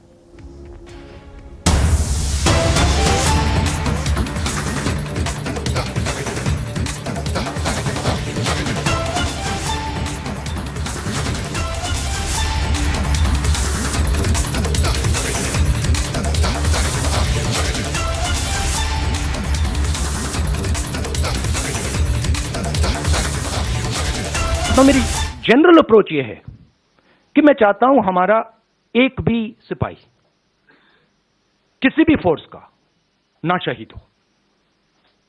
ये मेरी starting position है कि मतलब मैं ये नहीं चाहता हूं कि हम इस चीज को कैजुअली लें, कि हम सेना को राजनीतिक फायदे के लिए यूज कर रहे हैं और उसका नुकसान हमारे जवानों को, उनके परिवारों को हो। तो ये मेरे लिए बिल्कुल मतलब सैक्रोसेंट है, मैं ये नहीं करना चाहता हूं, ठीक है। मगर और जो हमारे, मैं समझता हूं जो बॉर्डर पे हमारे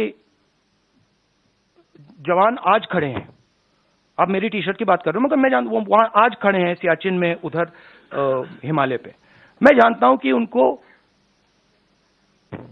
क्या डिफिकल्टीज सामना करनी पड़ती है, और मैं उनसे प्यार करता हूं, हर सोल्जर से, और मैं चाहता हूं कि उनको कुछ ना लगे, चोट ना लगे। जब नेशनल लेवल की लीडरशिप स्ट्रेटेजिकली काम नहीं करती है, इंटरनेशनल रिलेशंस में, जियोपॉलिटिक्स में एकदम रिस्पॉन्स आता है। और हमारी सरकार ने जो चाइना का मामला है उसको कंप्लीटली मिसहैंडल कर दिया है, ठीक है। और मैं आपको मेरी थिंकिंग है, देखिए हमारी फॉरेन पॉलिसी का क्या लक्ष्य था और कांग्रेस पार्टी ने सक्सेसफुली क्या किया था कि चाइना को और पाकिस्तान को एक कभी नहीं होने देना है। यह सेंट्रल हमारा कॉन्सेप्ट था, ठीक है। और यह काम हमने बहुत सक्सेसफुली किया, यूपीए 2 तक। आज पाकिस्तान और चाइना एक हो गए हैं, और यह कोई मामूली बात नहीं है, यह बहुत गहरी बात है, यह डेंजरस बात है, ठीक है। और यह क्यों हुए हैं? क्योंकि हमारी सरकार ने मिसहैंडल किया है, हमारी सरकार ने फॉरेन पॉलिसी को मिसहैंडल कर दिया है, और जो ब्रॉड स्ट्रक्चर है फॉरेन पॉलिसी का उसको वो समझे नहीं, ठीक है। अब मैं कह रहा हूं कि ये दो एक हो गए हैं, अब रिस्क है,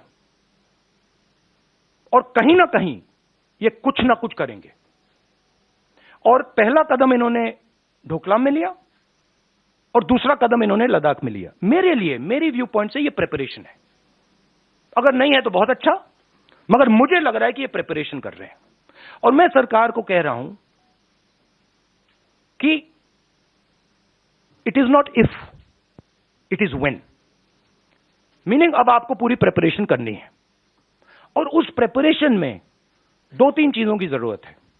सबसे पहले आपको सेना, वायुसेना, नेवी, जो भी हमारे स्ट्रक्चर्स हैं उनकी बात सुननी है, वो क्या कह रहे हैं उनकी बात सुननी है, उसकी रिस्पेक्ट करनी है। इसका मतलब जो आप पॉलिटिकल यूज कर रहे हो उसको आपको बंद करना पड़ेगा एकदम, ठीक है। दूसरी बात, जो हमें प्रिकॉशंस लेने हैं, और वो मिलिट्री प्रिकॉशंस हैं मगर नॉन मिलिट्री प्रिकॉशंस हैं, वो आप शुरू कर दीजिए। तीसरी बात, जो बॉर्डर पे हो रहा है उसको आप छुपाइए मत, क्योंकि चाइना को मैसेज जा रहा है। देखिए चाइना 2000 स्क्वायर किलोमीटर हमारी जमीन ले गया है, चाइना को में से प्रधानमंत्री जी ने कहा कि कोई अंदर नहीं आया। मैं आपके घर के अंदर आ गया, ठीक है, और फिर मैंने आपसे कहा भैया मैं नहीं, आपने मुझसे कहा कि नहीं तो आप तो आए नहीं, तो मैं कौन सा मैसेज ले जाऊंगा? तो ये मैसेज उनको जा रहा है। तो हमें क्लियरली ये कहना है भैया आप अंदर आए हो, पब्लिकली कहना आप अंदर आओ, निकलो यहां से। तो ये सरकार इस पे कंफ्यूजन में है और मैं चाहता हूं कि ये कंफ्यूजन हटे। अब मेरे बारे में क्या करते हैं, जब मैं सरकार की बात करता हूं एकदम कहते हैं मैं आर्मी की बात कर रहा हूं। नहीं, मैं आर्मी की बात नहीं कर रहा हूं, मैं सरकार की बात कर रहा हूं। सरकार में और आर्मी में फर्क है। सरकार ने गलत निर्णय लिए हैं तो सरकार को आर्मी के पीछे, नेवी के पीछे, एयरफोर्स के पीछे नहीं छुपना चाहिए। ये कायरता है और सरकार को ओन अप करना चाहिए कि हमने ये किया, ये गलती हुई, अब इसको हम ठीक कर रहे हैं और हम उनको मदद करेंगे। पूरा ऑपोजिशन, सिर्फ मैं नहीं, पूरा ऑपोजिशन सरकार को मदद करेगा। मगर बताइए तो क्या हुआ? Well, there you have it once again, viewers. Rahul Gandhi making those statements about China and also making those statements, and there is an insult to our forces once again that we see Rahul Gandhi making a statement once again on China as well. Let's get in various voices on this. We have Colonel Rohit Dev joining us on the broadcast for this. Colonel Rohit Dev, thank you for joining us here on Republic TV. Let us decode what Rahul Gandhi just said. We just heard Rahul Gandhi speaking about our forces. We just heard Rahul Gandhi speaking about China. And there is a level of fear psychosis there as well that he is propagating, speaking about how China has a strategy as well and how India's land has been grabbed by China as well. Colonel Rohit Dev, I would request you to decode these statements that have now been made by Rahul Gandhi. And what do you really make of these statements about China and how he has stated that China has taken away parts of Indian land as well? Firstly, join to your views on this New Year's Eve. Coming to Mr. Rahul Gandhi's statement, so you remember a few days back he made a go off of going on that, commenting on the video about Indian soldiers getting pitai and all that, and that didn't go well with the forces, both serving and veterans. It didn't go well with the nation and the youth and even the diaspora. This gimmick today, which I just heard on your channel just before speaking, is something to negate that ill effect and try to propagate him and rebrand him to say that he is concerned about the government decisions and not the military actions. I think it's far from truth, and he's trying to hoodwink the system once again. He is a parliamentarian. Let it be very clear. If you want me to tell in Hindi, I will speak in the same language probably. This person is in the parliamentary committee, has been in the defense committee for the longest time. This person is an MP. He is branding himself to be a politician of stature, which he is not. But who stopped him or his party to raise a starred question in the Parliament of India if he was so keen to ask the government what is happening? And I believe when the first day of the winter session, when they tried to stage a walkout, the Honorable Defence Minister on the floor of the House made a statement about the LSE. If you found that to be unconvincing, there were two more methods to get that answer from the government of the day. You didn't do that. Why are you talking on the streets and on the air where it makes no impact except trying to hoodwink the system and the people of this country? That is first. Second is coming to the LSE itself. I just heard his comment that, that kiddish comment to say that if somebody enters your house and if you say you're not in my house, what kind of a messaging? Now, there are two kinds of people, Mr. Rahul Gandhi, who enter your house. They're going to come and steal your stuff, or they're going to come at your knock and find out the address. The case of the LSE, Mr. Rahul Gandhi, is about the latter, where there is ambiguity and there is line of differing perception which is going through those areas. So when the Chinese transgressed into Galwan, the Indians called it out and we had a proper kind of a skirmish which led to the martyrdom of our soldiers. They sacrificed themselves, and it also finally led to a lot of casualties on the Chinese side. So the military messaging and the political messaging for the first time, because they had given a free hand to do it, was very unambiguous. So let no Rahul Gandhi of this country try to make a mockery of what is happening on the LSE by putting it into kiddish terms, by putting it into such nonchalant terms that we are well, not talking about absolutely. army. Mockery is the right word that you have used there, Colonel Rohit Dev, as you have spoken about what Rahul Gandhi had just said about China and how there is a level of fear psychosis that we also see in those statements that Rahul Gandhi has now pushed. But also stay on with us as we listen into what the Union Home Minister Amit Shah had to say, and with respect to Indo-China issues as well, and also about the ITBP personnel that to make sure that our country is safe. Let's take a look. ITBP सभी CAPFs में सबसे दुर्गम क्षेत्र में काम करने वाला हमारा सुरक्षा बल है। हम कल्पना ही नहीं कर सकते कि -42 डिग्री टेम्परेचर के अंदर देश की सीमाओं की सुरक्षा करना कितना दृढ़ मनोबल और उत्कृष्ट देशभक्ति होती है, तभी हो सकता है। और मैं हमेशा सुनिश्चित होता हूं, लेस मात्र भी चिंता नहीं होती है भारत चीन सीमा की, जब हमें मालूम होता है कि मेरे आईटीबीपी का जवान गश्त लगा रहा है या वहां कैंप कर ठहरा है। किसी की मजाल नहीं है भारत की 1 इंच जमीन का भी अतिक्रमण वो कर पाए। आईटीबीपी ने अपने स्थापना काल से विषम भौगोलिक परिस्थितियों में, विषम एटमॉस्फेयर के अंदर और कठिन से कठिन क्षेत्र के अंदर बहुत अच्छा परफॉर्म किया है। इसलिए मैंने ठेठ उत्तर के जितने भी राज्यों का दौरा किया है, चाहे अरुणाचल हो, कश्मीर हो, लद्दाख हो, हर जगह पे आईटीबीपी के जवान को हिमवीर कर भारत की जनता बुलाती है और ये उन्होंने दिया हुआ उपनाम है। और मैं मानता हूं पद्मश्री और पद्म विभूषण से भी बड़ा उपनाम भारत की जनता ने मेरे आईटीबीपी के सिपाही को दिया है।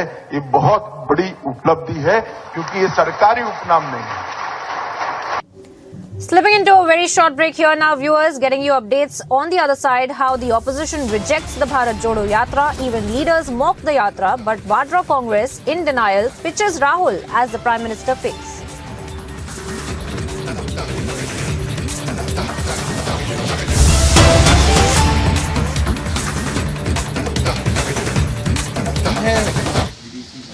इनमें है थोड़ा सा, बट कॉन्फिडेंट है, स्माइलिंग है, अच्छे से बात कर रहा है, ठीक है। हाँ, काफ़ी देर बात किया, हंस रहा है अच्छे से, और आप सबकी दुआएं हैं, बच्चा बच गया है, बहुत अच्छा कर रहा है। कब तक वापसी कर सकेंगे मैदान में, क्या अभी वो डॉक्टर्स डिसाइड करेंगे, वो जो बीसीसीआई डिसाइड करेगी जी।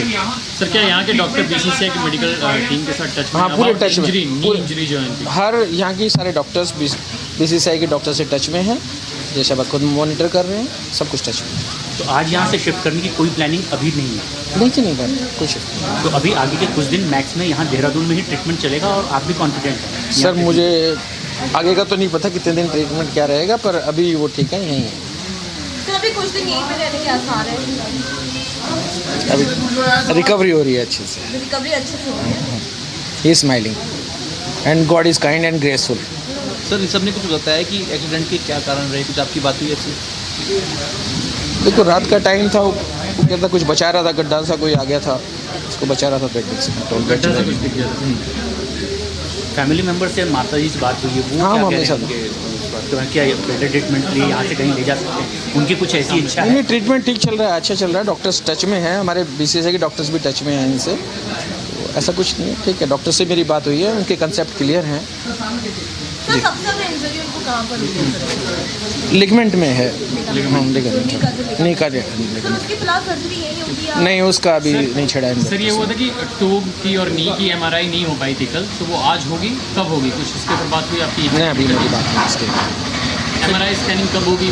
नी की वो बता देंगे आपको, बीसीसीआई की, ये बीसीसीआई को बताएंगे, बीसीसीआई आपको बता देंगे। प्लास्टिक सर्जरी भी परफॉर्म की गई है सर? प्लास्टिक वो सिर्फ यहाँ पे था थोड़ा सा, वो हो गई सर्जरी? हाँ, वो कल हो गई, वो कल हो गया था। सर, क्या उनकी मदद नहीं चाहती कि वो बाहर जाए, ऐसी कोई बात हुई है आपकी? मदद से कुछ बात हुई है आपकी? नहीं, ट्रीटमेंट ठीक चल रहा है, अच्छा चल रहा है, डॉक्टर्स टच में हैं, हमारे बीसीसीआई के डॉक्टर्स भी टच में हैं इनसे, ऐसा कुछ नहीं है, ठीक है। डॉक्टर से मेरी बात हुई है, उनके कंसेप्ट क्लियर हैं। क्या ऐसा कुछ नहीं है, ट्रीटमेंट ठीक चल रहा है. BCCI will take a decision. जेशा जी खुद मॉनिटर कर रहे हैं, अरुण जेटली खुद देख रहे हैं. Don't worry about. Sir ligament mother से मिला था. मदर को सिर्फ ये चाहिए कि डॉक्टर अच्छे हों. उनको वो लेमैन है अभी मदर है जिनके बच्चे का एक्सीडेंट हुआ. सर किस ग्रेड की लिगामेंट इंजरी है सर? इस पे बात हुई कोई? उस पर कोई बात नहीं. किस ग्रेड की है? सर लिगामेंट से रिपोर्ट आ रही थी ग्रेड 2 है सर. मैंने देखा कि इसको असेस नहीं किया, वो बीसीसीआई डॉक्टर्स अपने आते हैं. सर लिगामेंट इंजरी के बेटर ट्रीटमेंट के लिए लंदन ले जाने की कोई तैयारी, कोई प्लानिंग आपकी है अभी?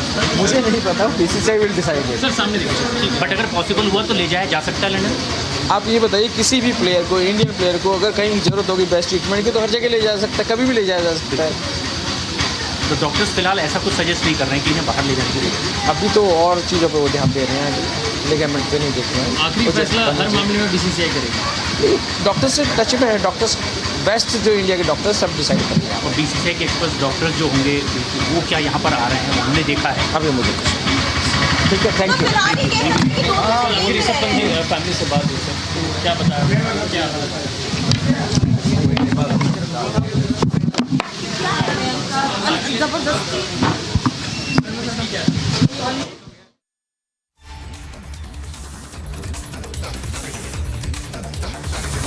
All right, there you have it, the latest and the live reaction, in fact, of the DDCA, in fact, Director Shyam Sundar, who was speaking about the medical condition of Rishabh Pant. We have our correspondent Harsha there also, who had been asking these questions to the DDCA Director Shyam Sundar, who has spoken about Rishabh Pant's recovery and has stated that he will be fine. He is, in fact, recovering, and he is giving us the updates as far as the medical issues that Rishabh Pant had also been facing. It was, remember, a narrow escape for Rishabh Pant in that accident that took place in the wee hours of morning on Friday.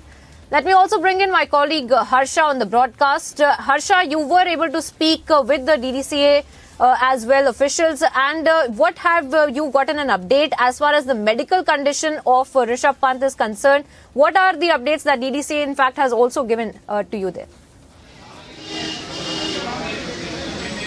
Exactly. We just spoke to DDCA Director Shyam Sundar Sharma. He is still here, and he directly stated that Rishabh Pant is recovering. He is smiling and talking. I had long word with Rishabh Pant. BCCI officials, Jay Shah, and the medical team of BCCI are continuously in touch with Rishabh Pant. And right now, if we talk about shifting of Rishabh Pant, it is not decided as of now. And DDCA Director also stated that Rishabh Pant will be here only because apart from ligament, there are other injuries also which Rishabh Pant has to be taken care of, and the hospital administration and doctors are looking into it. First, Rishabh Pant will recover in that prospect, and after that, ligament surgery has to be done in national capital or somewhere else. That has to be decided by BCCI. But right now, he will be here at Max Hospital only. No shifting will be done today or tomorrow or after 2 to 3 days. The final decision will only be of BCCI. But he stately said that the most injury what Rishabh Pant has got is in the ligament. That's the part which is more affected of Rishabh Pant,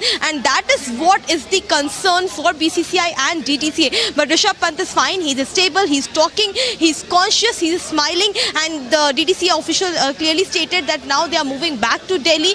BCCI officials will take the final decision for the ligament, and family is satisfied with the with the kind of doctors treatment is being given here at the Max Hospital. Back to you.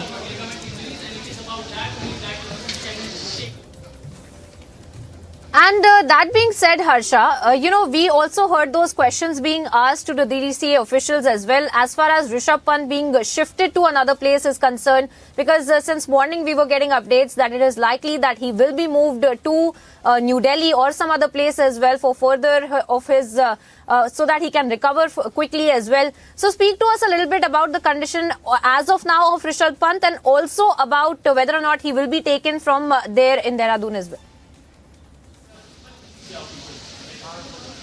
See, Rishabh Pant required some plastic surgery because he had a small cut above the eyebrow because of the glass which directly went inside when he was trying to come out of the car. That plastic surgery has been done yesterday evening only. And right now, if we talk about the ligament, doctors here in orthopedic department are not going to touch the ligament area. They will not perform any sort of surgery of Rishabh Pant of ligament injury which is in the knee here, and that will only be the surgery which will be done in national capital or somewhere else. But that decision will be taken by BCCI. Till now, no shifting as of now. The thing which was again and again being said that whether Rishabh Pant will be airlifted to national capital or not, DDCA has officially stated that right now Rishabh Pant is not being airlifted neither to national capital, neither to any other place. He is right now here, and the shifting today or tomorrow will not be done because he is recovering, he is stable. Right now there are other injuries which doctors are treating of Rishabh Pant. Therefore, right now the recovery and the condition will be monitored here at Max Hospital only. The talks regarding airlifting is not being done. BCCI medical team and Jay Shah is in touch with the doctors, and the final decision will be taken by BCCI after a day or two when Rishabh Pant will fully recover from Max Hospital. Back to you. All right, Harsha there getting us updates as far as the medical condition of Rishabh Pant is concerned. Viewers, remember we just heard that first reaction coming in fact, of the DDCA as well, as far as how Rishabh Pant is in fact recovering, and that as Harsha was also pointing out, that he will not be...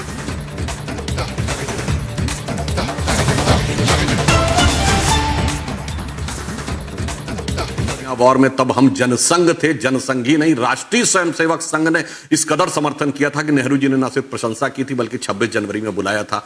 इसलिए मैं कहता हूं, सीखिए कि जिम्मेदार विपक्ष की भूमिका किस ढंग से निभाई जाती है। मैंने कहा सेना को अपना काम करने दीजिए। हम भी कहना चाहते हैं सेना को अपना काम करने दीजिए।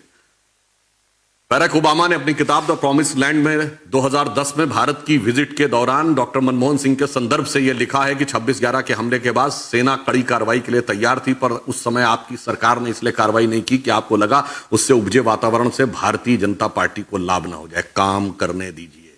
वहां से लेके 1960 में जब जनरल करियप्पा ने कहा था तो नेहरू जी ने कार्रवाई नहीं करने दी थी, जैसे हम कर रहे हैं, करने दे रहे हैं, और सेना शौर्य के साथ मैदान मारती हुई दिखाई पड़ती है। अभी कहते हैं कि अर्थव्यवस्था में मैन्युफैक्चरिंग नहीं दिख रही है। अभी भारत ने 20,000 करोड़ रुपए के स्मार्टफोन एक्सपोर्ट किए हैं, बगैर मैन्युफैक्चरिंग के हो रहे हैं। हम एयरबस की इंडस्ट्री लग रही है, ब्रह्मोस मिसाइल बन रहा है, हम पहला अपना एयरक्राफ्ट शिप कैरियर बना लिए हैं, बगैर मैन्युफैक्चरिंग के हो रहा है। आज दुनिया में मोबाइल की सबसे बड़ी कंपनी सैमसंग की सबसे बड़ी फैक्ट्री भारत में है। हम second biggest producer of mobile handset हैं, जो हर व्यक्ति गैर मैन्युफैक्चरिंग के हो रहा है। और उसके बाद कहते हैं देश नीति समझ में नहीं आ रही है। आज रशिया यूक्रेन युद्ध के समय एकमात्र देश भारत है जिसके प्रधानमंत्री श्री नरेंद्र मोदी जी दोनों से समान रूप से बात कर सकते हैं। पूरे देश ने देखा था कि पुतिन के साथ बात करते हुए उनकी उपस्थिति में यूक्रेन और रशिया दोनों को धन्यवाद दिया था। G20 की अध्यक्षता भारत को मिली है, जहां दुनिया की 2/3 आबादी और 3/4 इकोनॉमी है। के बाद किसी को विदेश नीति नजर नहीं आती। फिर ये कहते हैं दिल्ली आए, विपक्षी दलों ने साथ नहीं दिया, कहते हैं कि कंपल्शन है। आप कंपल्शन नहीं, रिपल्शन है विपक्षी दलों को आपसे। फिर कुल मिलाकर अपनी तथाकथित भारत जोड़ो यात्रा का सारांश, समन सब्सटेंस क्या बता रहे हैं? मैं नफरत के बाजार में मोहब्बत की दुकान खोलने। अब ये यात्रा शुरू होती केरल से, तो पहले उस नेता को गले लगाते हैं जिसने सड़क पे बीफ पार्टी की थी। तमिलनाडु में आते हैं तो उस पादरी को साथ में लेके चलते हैं जो कहता है कि भारत की धरती से छूने से मेरे पैर गंदे हो जाते हैं, इसलिए मैं जूता पहनता हूं। कर्नाटक में जाते हैं तो कर्नाटक के इनका पूर्व कार्यकारी अध्यक्ष कहता है हिंदू शब्द गंदा है। महाराष्ट्र में जाते हैं तो वीर सावरकर के खिलाफ अनाप शनाप बोलने लगते हैं, और जब गुजरात के नजदीक पहुंचते हैं तो गांधीयंस विद गन कहने वाली मेधा पाटकर, जिसने जमीन आसमान एक कर दिया था कि कच्छ के जगह तक पानी ना पहुंचने पाए नर्मदा सरोवर का, उनको साथ में लेके चलते हैं। टुकड़े टुकड़े वाले नारों वाले लोग आपके साथ चलते हैं तो तमाम नफरती सामान को दुकान में सजाकर मोहब्बत की बात कर रहे हैं। तो मेरे विचार से देश की जनता बहुत समझदार है और इन सारे नफरती सामानों की दुकान अपने आगोश में समाये। जब आप दिल्ली में प्रवेश करते हैं और आप कहते हैं विपक्षी दल मेरे साथ आने, तो कोई आता ही नहीं। क्या आप बनना चाहते थे विपक्षी दलों के मित्र यानी हबीब बनना चाहते थे और विपक्षी एकता के सरपरस्त यानी रकीब बनना चाहते थे, तो दिल्ली में आने के बाद आपकी इस दुकान और आपके सामान की हैसियत वो हो गई जो दिल्ली के आखिरी मुगल बादशाह बहादुर शाह जफर की नज्म की लाइन आप पे फिट बैठती है राहुल गांधी पे। अब मैं ना किसी का हबीब हूं ना किसी का रकीब हूं, जो बिगड़ गया वो नसीब हूं, जो उजड़ गया वो दयार हूं, न किसी की आंख का नूर हूं न किसी के दिल का करार हूं।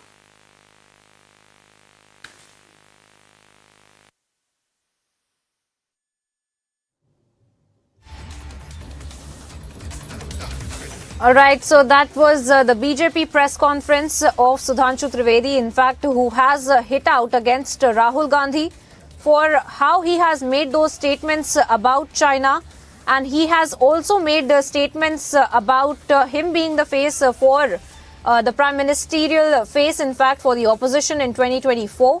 And Sudhanshu Trivedi, in fact, has also made those scathing statements about the Bharat Jodo Yatra, and has said that these are all optics that are being managed by Rahul Gandhi and by the Congress party. And he has also stated, and in fact he has stated that Rahul Gandhi and the other opposition in fact needs to also learn how to play a responsible role of the opposition as well. In fact, he has also stated that Rahul Gandhi needs to learn how to play the role of a responsible person in the opposition is something that Sudhanshu Trivedi has hit out against Rahul Gandhi as well. In fact, just a few minutes ago, viewers, we had seen how Rahul Gandhi had made those statements about China and had also insulted our forces. And he had stated that, in fact, Chinese had hit our army and that China took our land, to which now we see the BJP has also hit out against Rahul Gandhi.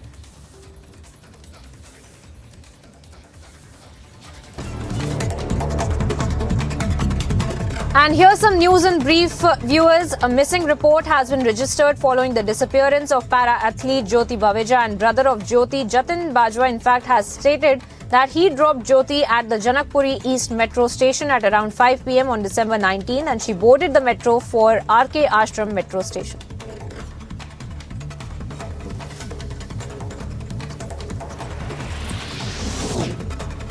Delhi police is unable to locate Jyoti Baweja, a national-level para-athlete who went missing over 12 days ago. The police said that they have received no leads yet in the case.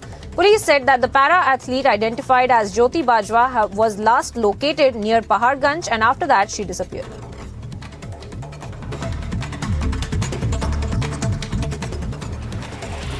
Government has demolished some property of an active terrorist, Amir Khan, who is in Pakistan currently at Pahalgam area of the Anantnag district. Earlier in Pulwama, residence of Jaish commander was also demolished.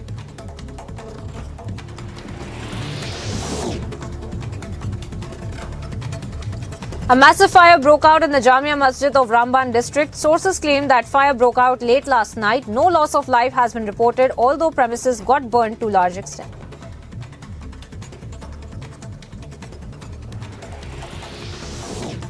Nine people have died and 11 people have been taken to the private hospital for treatment in a horrific road accident on Navsari National Highway. The accident took place after the bus collided with a Fortuner car.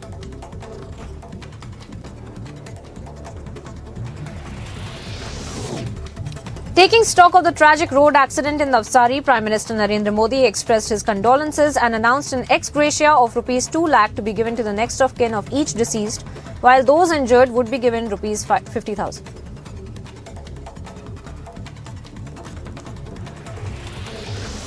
Assam police arrested 10 people in connection with an oil theft case and seized 2 oil tankers and 4-wheelers. The arrests were made from various parts of Assam and Meghalaya.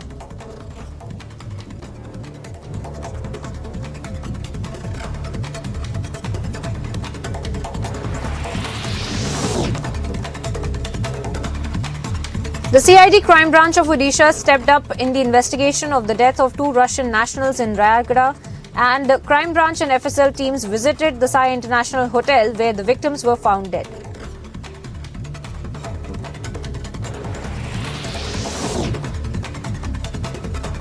Union Home Minister Amit Shah will be laying the foundation stone for the Central Intelligence Training Institute this morning. Sources claim that he will also inaugurate the Indo-Tibetan border police's residential and non-residential complexes in Bengaluru.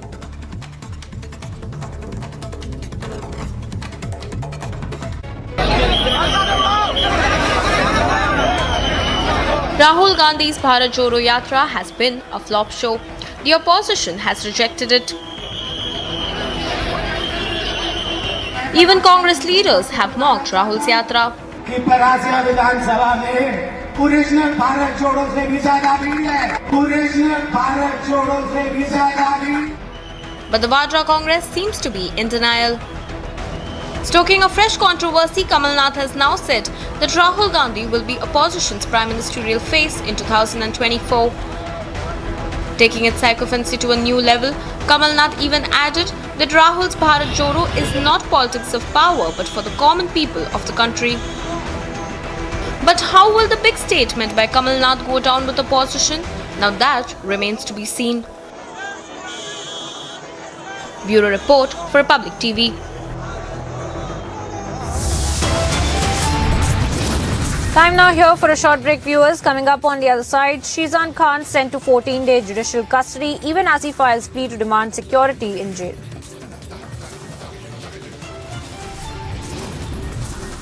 And it's a stern message to terrorists. Property of active terrorists demolished in Anantnag's Pahalgam. Getting you all these updates after a short commercial break.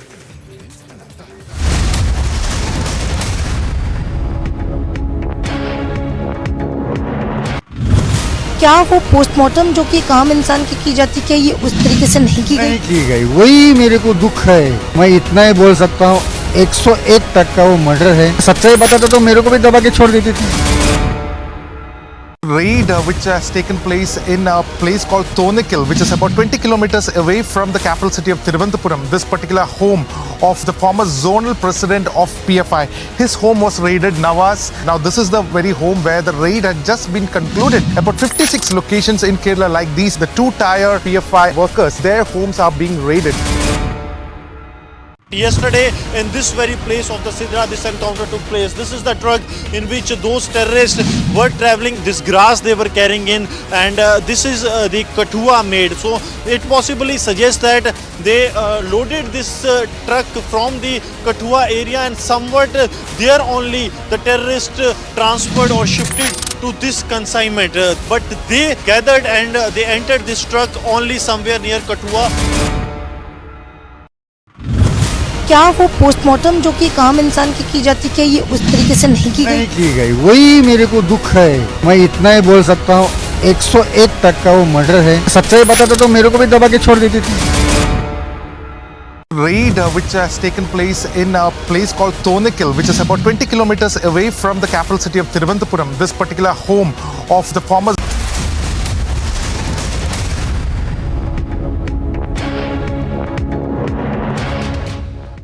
को जिसको अलग अलग तरह के नाम दे करके उनको target किया जाता है. सेटलर है जम्मू कश्मीर में अपना ही रहने वाला, वो जहां पर सेटलर हो गया ये फैसला करेंगे पाकिस्तान में बैठ करके ये लोग.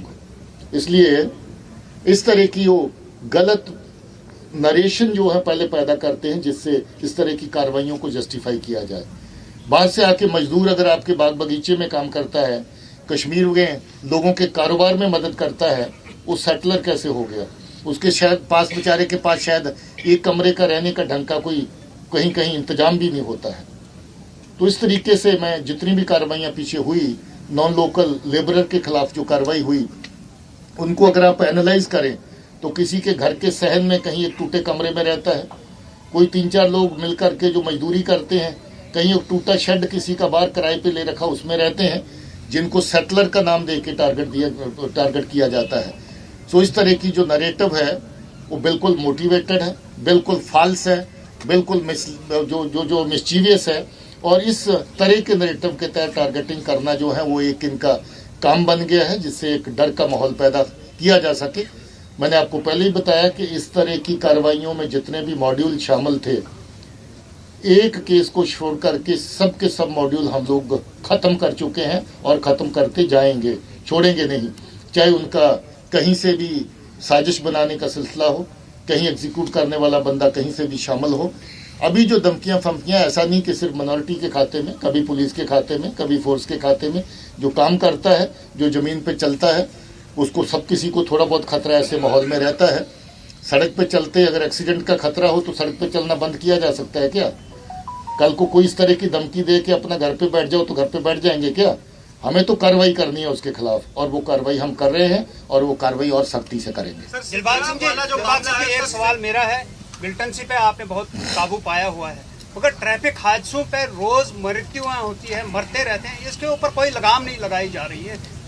क्या वजह है कि ये डिपार्टमेंट ट्रैफिक के खाते में ट्रैफिक डिपार्टमेंट बेलगाम नहीं है, बल्कि ज्यादातर ड्राइवर बेलगाम होता है। मेजॉरिटी अगर एनालाइज किया जाए इन केसेस को जो एक्सीडेंट के होते हैं, तो उसमें ह्यूमन फैक्टर आता है, टेक्निकल फैक्टर बाद में आते हैं, और ह्यूमन फैक्टर में ड्राइवर खुद शामिल होता है। आजकल नए नए साधन बन गए हैं, नई गाड़ी खरीदने का, बैंक से लोन उठाया, गाड़ी ली, परिवार को साथ बैठाया, गाड़ी सीखी नहीं है मगर परिवार को पहले साथ में बैठा लेते हैं गाड़ी के लिए, और बाद में पता चलता है गाड़ी चनाब में चली गई। तो मैं ये समझता हूँ कि जहाँ ट्रैफिक के साथ ड्राइविंग का जो निजाम है, ड्राइवर काबिल है गाड़ी पे बैठने के नहीं, उसको चेक करना ज़्यादा जरूरी है। रोड इंजीनियरिंग के इश्यूज़ हैं, क्योंकि हमारी सड़कें नए सिरे से तामीर हो रही हैं, कहीं कहीं वो एक इश्यूज़ हैं जिनको अभी एड्रेस किया जा रहा है, पहले से और बेहतर हो गई हैं रोड्स हमारी, मुझे उम्मीद है कि और ज़्यादा हो जाएंगी, वो इश्यूज़ हैं।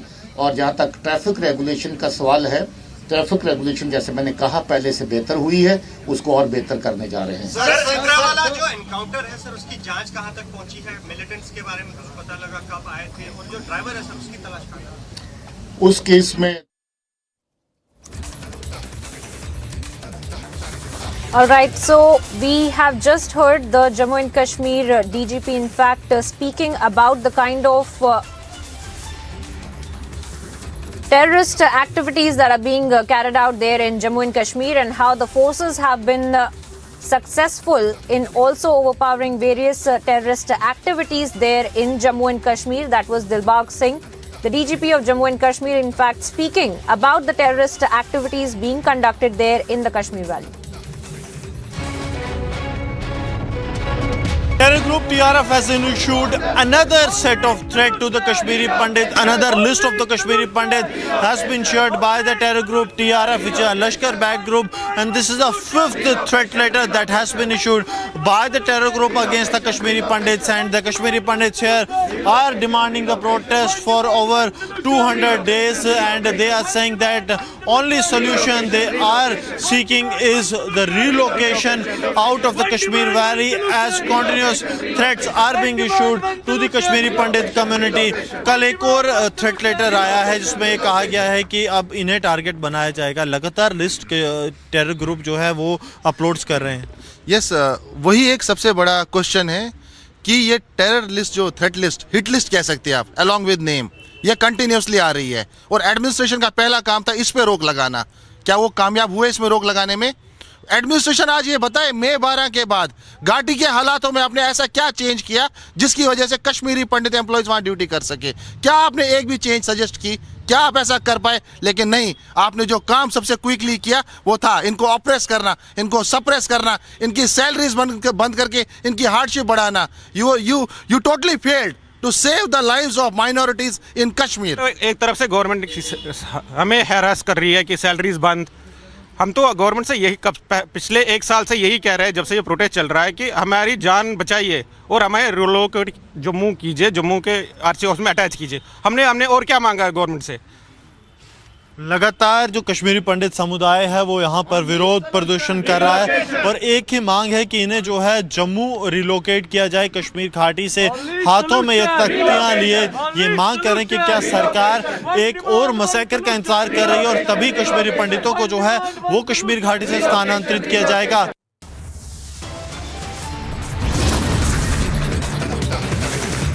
And taking a short break here now, viewers, getting you all the updates on the other side of how the battle for Karnataka has intensified, and it's a mega BJP versus Congress face-off over the quota politics.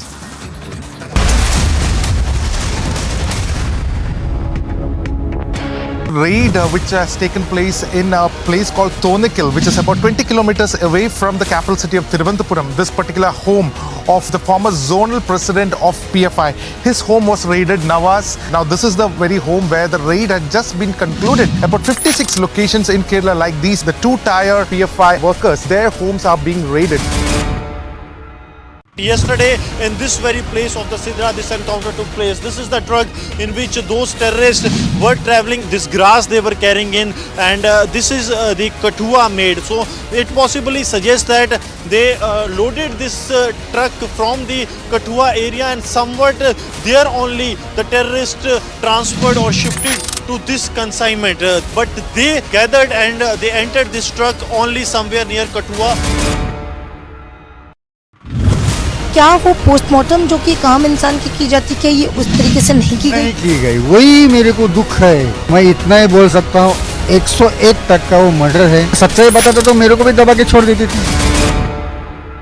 Raid which has taken place in a place called Thonikil, which is about 20 kilometers away from the capital city of Thiruvananthapuram. This particular home of the former zonal president of PFI. His home was raided, Nawaz. Now this is the very home where the raid had just been concluded. About 56 locations in Kerala like these, the two-tier PFI workers, their homes are being raided. Yesterday, in this very place of the Sidra, this encounter took place. This is the truck in which those terrorists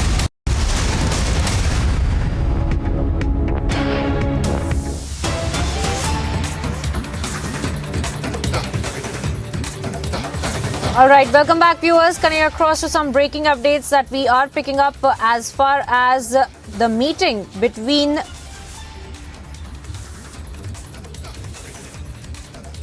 the Chhattisgarh Chief Minister Bhupesh Baghel is concerned with the Prime Minister Narendra Modi. In fact, we had seen earlier in the day that the Chhattisgarh Chief Minister Bhupesh Baghel had called on the Prime Minister Narendra Modi in Delhi. The two leaders, in fact, had also had a meeting. And there you have the pictures of the two leaders meeting in New Delhi.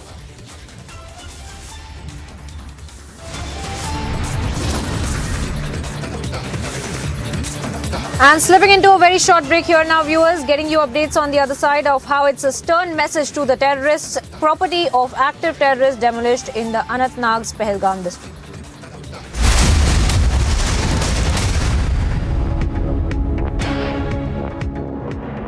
Yesterday, in this very place of the Sidra, this encounter took place. This is the truck in which those terrorists were traveling, this grass they were carrying in, and this is the kathua made. So it possibly suggests that they loaded this truck from the kathua area, and somewhat there only the terrorists transferred or shifted to this consignment.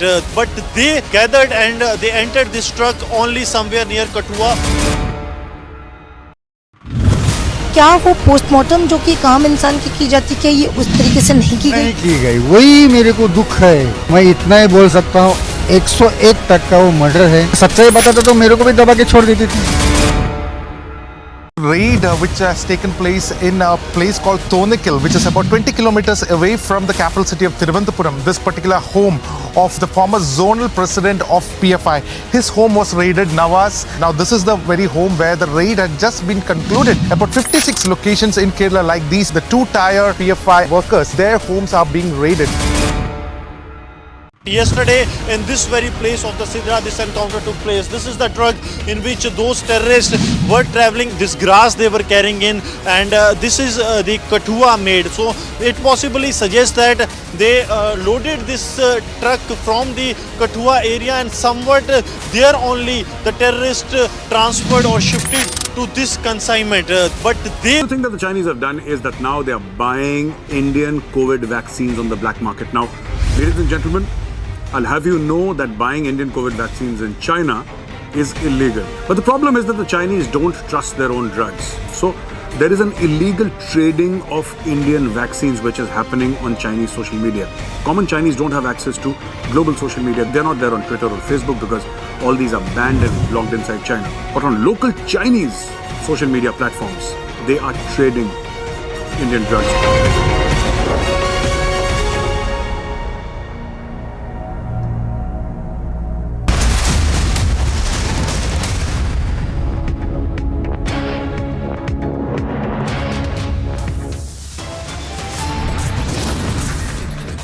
It's 2:30 viewers, and here are the headlines. Sheezan Khan sent to 14-day judicial custody even as he files plea to demand security in jail.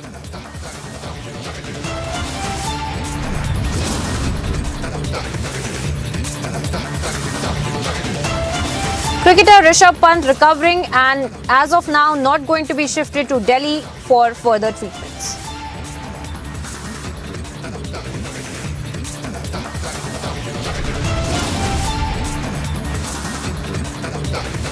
Stern message to terrorists, property of active terrorists demolished in Anantnag's Pahalgam.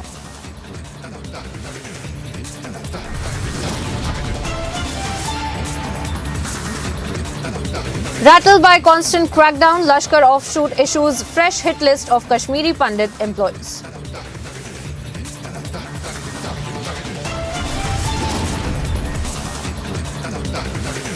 Battle for Karnataka intensifies. It's a mega BJP versus Congress face-off over the quota politics.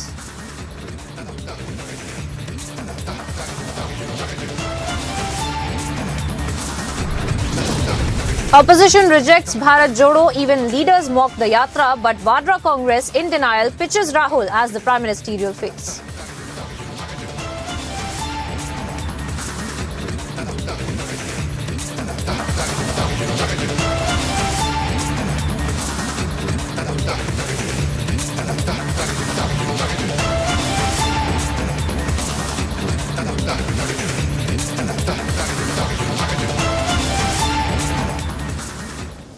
Thank you for tuning into Republic TV, viewers. We are keeping a close watch on some of the biggest stories for you today here on the Saturday afternoon. And of course, one of the biggest stories that we're tracking is that of Rahul Gandhi, who has once again made those statements about China and has also insulted our forces in the same time as well. And of course, we also see the kind of backlash that he's also facing from the BJP now, who has sent out these scathing statements of condemnation for Rahul Gandhi for insulting our forces. And they have also said that Rahul Gandhi, in fact, indulging in also spreading fear psychosis when it comes to India-China issues as well, when it comes to Tawang.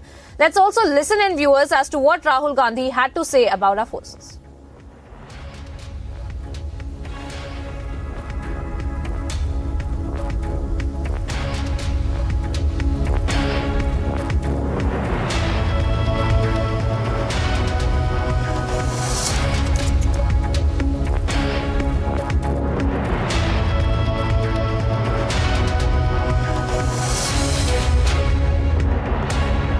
तो मेरी general approach ये है कि मैं चाहता हूं हमारा एक भी सिपाही किसी भी फोर्स का ना शहीद हो।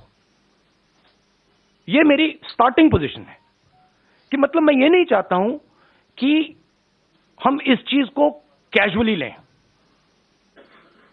कि हम सेना को राजनीतिक फायदे के लिए यूज कर रहे हैं और उसका नुकसान हमारे जवानों को, उनके परिवारों को हो। तो ये मेरे लिए बिल्कुल मतलब सैक्रोसेंट है, मैं ये नहीं करना चाहता हूं, ठीक है। मगर और जो हमारे, मैं समझता हूं जो बॉर्डर पे हमारे जवान आज खड़े हैं, आप मेरी टी शर्ट की बात कर रहे हो, मगर मैं जानता हूं वहां आज खड़े हैं सियाचिन में, उधर हिमालय पे, मैं जानता हूं कि उनको क्या डिफिकल्टीज सामना करनी पड़ती है और मैं उनसे प्यार करता हूं, हर सोल्जर से, और मैं चाहता हूं कि उनको कुछ ना लगे, चोट ना लगे। जब नेशनल लेवल की लीडरशिप स्ट्रेटेजिकली काम नहीं करती है, इंटरनेशनल रिलेशंस में, जियोपॉलिटिक्स में एकदम रिस्पॉन्स आता है। और हमारी सरकार ने जो चाइना का मामला है उसको कंप्लीटली मिसहैंडल कर दिया है, ठीक है। और मैं आपको मेरी थिंकिंग है, देखिए हमारी फॉरेन पॉलिसी का क्या लक्ष्य था और कांग्रेस पार्टी ने सक्सेसफुली क्या किया था कि चाइना को और पाकिस्तान को एक कभी नहीं होने देना है। यह सेंट्रल हमारा कॉन्सेप्ट था, ठीक है। और यह काम हमने बहुत सक्सेसफुली किया, यूपीए 2 तक। आज पाकिस्तान और चाइना एक हो गए। और ये कोई मामूली बात नहीं है, ये बहुत गहरी बात है, ये डेंजरस बात है, ठीक है। और ये क्यों हुए हैं? क्योंकि हमारी सरकार ने मिसहैंडल किया है, हमारी सरकार ने फॉरेन पॉलिसी को मिसहैंडल कर दिया है, और जो ब्रॉड स्ट्रक्चर है फॉरेन पॉलिसी का उसको वो समझे नहीं, ठीक है। अब मैं कह रहा हूं कि ये दो एक हो गए हैं, अब रिस्क है, और कहीं ना कहीं ये कुछ ना कुछ करेंगे।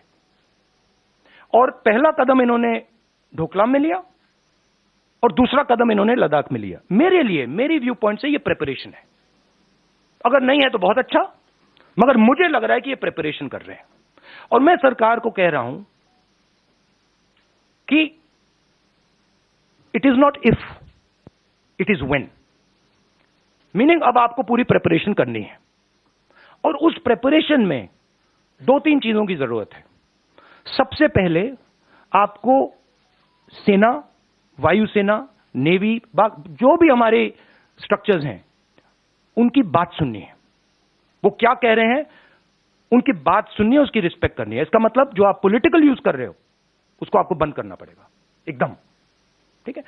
दूसरी बात, जो हमें प्रिकॉशंस लेने हैं, और वो मिलिट्री प्रिकॉशंस हैं मगर नॉन मिलिट्री प्रिकॉशंस है, वो आप शुरू कर दीजिए। तीसरी बात, जो बॉर्डर पे हो रहा है उसको आप छुपाइए मत, क्योंकि चाइना को मैसेज जा रहा है। देखिए, चाइना 2000 स्क्वायर किलोमीटर हमारी जमीन ले गया है। चाइना को मैसेज, प्रधानमंत्री जी ने कहा कि कोई अंदर नहीं आया, मैं आपके घर के अंदर आ गया, ठीक है। और फिर मैंने आपसे कहा भैया मैं नहीं, आपने मुझसे कहा कि नहीं, तो आप तो आए नहीं, तो मैं कौन सा मैसेज ले जाऊंगा? तो ये मैसेज उनको जा रहा है। तो हमें क्लियरली ये कहना है भैया आप अंदर आए हो, पब्लिकली कहना आप अंदर आओ, निकलो यहां से। तो ये सरकार इस पे कंफ्यूजन में है, और मैं चाहता हूं कि ये कंफ्यूजन हटे। अब मेरे बारे में क्या करते हैं,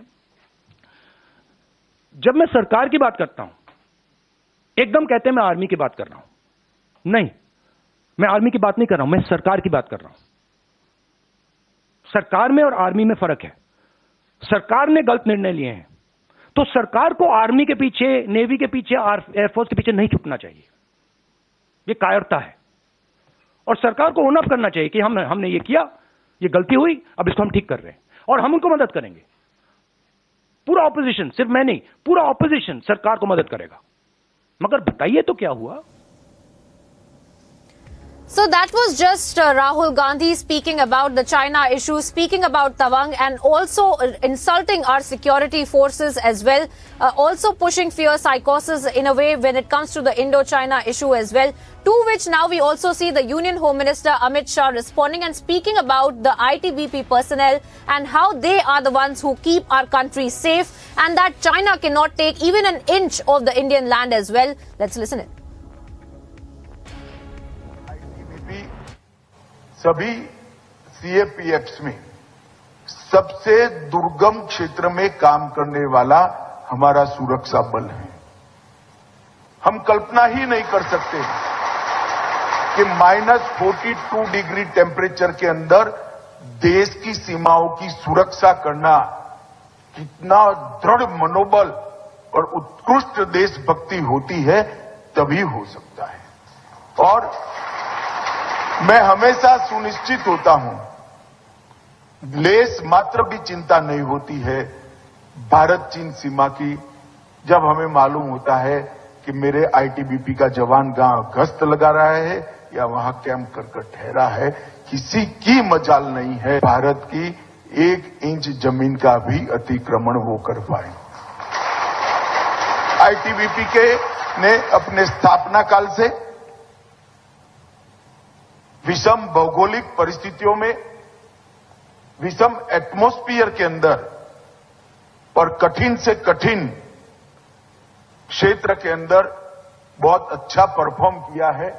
इसलिए मैंने ठेठ उत्तर के जितने भी राज्यों का दौरा किया है, चाहे अरुणाचल हो, कश्मीर हो, लद्दाख हो, हर जगह पे आईटीबीपी के जवान को हिमवीर कर भारत की जनता बुलाती है।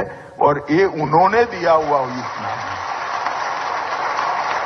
और मैं मानता हूं पद्मश्री और पद्म विभूषण से भी बड़ा उपनाम भारत की जनता ने मेरे आईटीबीपी के सिपाही को दिया है। ये बहुत बड़ी उपलब्धि है क्योंकि ये सरकारी उपनाम नहीं है। And it was not just the Union Home Minister Amit Shah who has also spoken about our security forces and has spoken about how security forces have kept us safe. But it is also the BJP that has now hit out against Rahul Gandhi and has also condemned Rahul Gandhi's statements as well. Here's what Sudhanshu Trivedi of the BJP had to say. विपक्ष की जिम्मेदार भूमिका कैसे निभाना है, यह भाजपा से सीखिए। याद करिए 2013 की केदारनाथ की क्राइसिस के समय मोदी जी ने बतौर मुख्यमंत्री किस ढंग से सहयोग किया था। याद करिए जब नवाज शरीफ ने बतौर पाकिस्तान के प्राइम मिनिस्टर हमारे तत्कालीन प्रधानमंत्री डॉक्टर मनमोहन सिंह जी के बारे में आपत्तिजनक अपमानजनक शब्द बोले थे, तो उन्होंने मुख्यमंत्री के रूप में कहा था कौन होता है पाकिस्तान का प्रधानमंत्री 125 करोड़ भारतवासियों के प्रधानमंत्री डॉक्टर मनमोहन सिंह जी के बारे में बोलने वाला। याद करिए 1995 में जेनेवा में किस ढंग से अटल जी गए थे नरसिम्हा राव सरकार का समर्थन करते हुए। याद करिए 1971 के वॉर के समय इंदिरा जी का कैसे समर्थन किया था। और 62 की चाइना वॉर में तब हम जनसंघ थे, जनसंघी नहीं, राष्ट्रीय स्वयंसेवक संघ ने इस कदर समर्थन किया था कि नेहरू जी ने ना सिर्फ प्रशंसा की थी बल्कि 26 जनवरी में बुलाया था। इसलिए मैं कहता हूं सीखिए कि जिम्मेदार विपक्ष की भूमिका किस ढंग से निभाई जाती है। मैंने कहा सेना को अपना काम करने दीजिए। हम भी कहना चाहते हैं सेना को अपना काम करने दीजिए।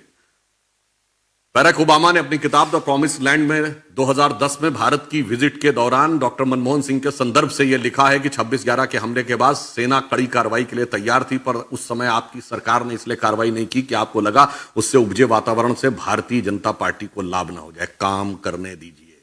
वहां से लेके 1960 में जब जनरल करियप्पा ने कहा था तो नेहरू जी ने कार्रवाई नहीं करने दी थी, जैसे हम कर रहे हैं, करने दे रहे हैं और सेना शौर्य के साथ मैदान मारती हुई दिखाई पड़ती है। And there you have it, viewers. Rahul Gandhi also talks about Tawang, talks about our forces, talks about the Indo-China issue as well. He, in fact, makes it a point to insult the forces once again. And, in fact, he also says that China is the one that captured our land and that the government, in fact, is hiding China-grabbed land. And it is an ultimate insult that we see that is doled out to our forces once again by Rahul Gandhi, where we see that after the Chinese hit our army claim, Rahul Gandhi says China took our land as well. We also have Sheezan Poonawala of the BJP joining me here on the broadcast. Sheezan, thank you for speaking to Republic once again. And we see once again Rahul Gandhi insulting our forces. Once again Rahul Gandhi pushing this fear psychosis when it comes to the China issue. But we also hear Union Home Minister Amit Shah, who has stated that not even an inch of land can be taken by the Chinese as well. But speak to us about what Rahul Gandhi has just said. You see, whole year has passed, but Rahul Gandhi and his character has not changed. And yet again, Rahul Gandhi की एक ही पहचान, सेना का करो अपमान, China का करो गुणगान. He says BJP is his guru. He should learn from BJP how to not do Rajniti and Rashtriya Suraksha. Fact of the matter is that the armed forces of this country have defended this country, Doklam, Galwan or Tawang. Not an inch of land has been conceded, has been said by the armed forces. But on the last day of the year also, Rahul Gandhi, because he's tied up to Chinese propaganda and Chinese money and Chinese MOU, peddles a lie that the land has been taken away by the Chinese. This is the man whose family gave away 38,000 square kilometers. This is the man whose family and party allowed 640 square kilometers to be incurred. Tia Pangna, Bloomcherry, Demjock, all of this was given off by his family when they were signing MOUs. And today, he doubts the bravery of our armed forces. Says China pitai karta hai sena ki. Then he makes accusations on the armed forces. And now he says that the armed forces has allowed the land to be taken away by China. This is the mindset of Rahul Gandhi. पूरा वर्ष निकल गया परंतु मानसिकता नहीं बदली है. He says that he follows BJP and BJP is the guru of Rahul Gandhi. No, it seems that China and Xi Jinping is the guru of Rahul Gandhi. That's why he keeps peddling their propaganda. Maybe Global Times is his guru.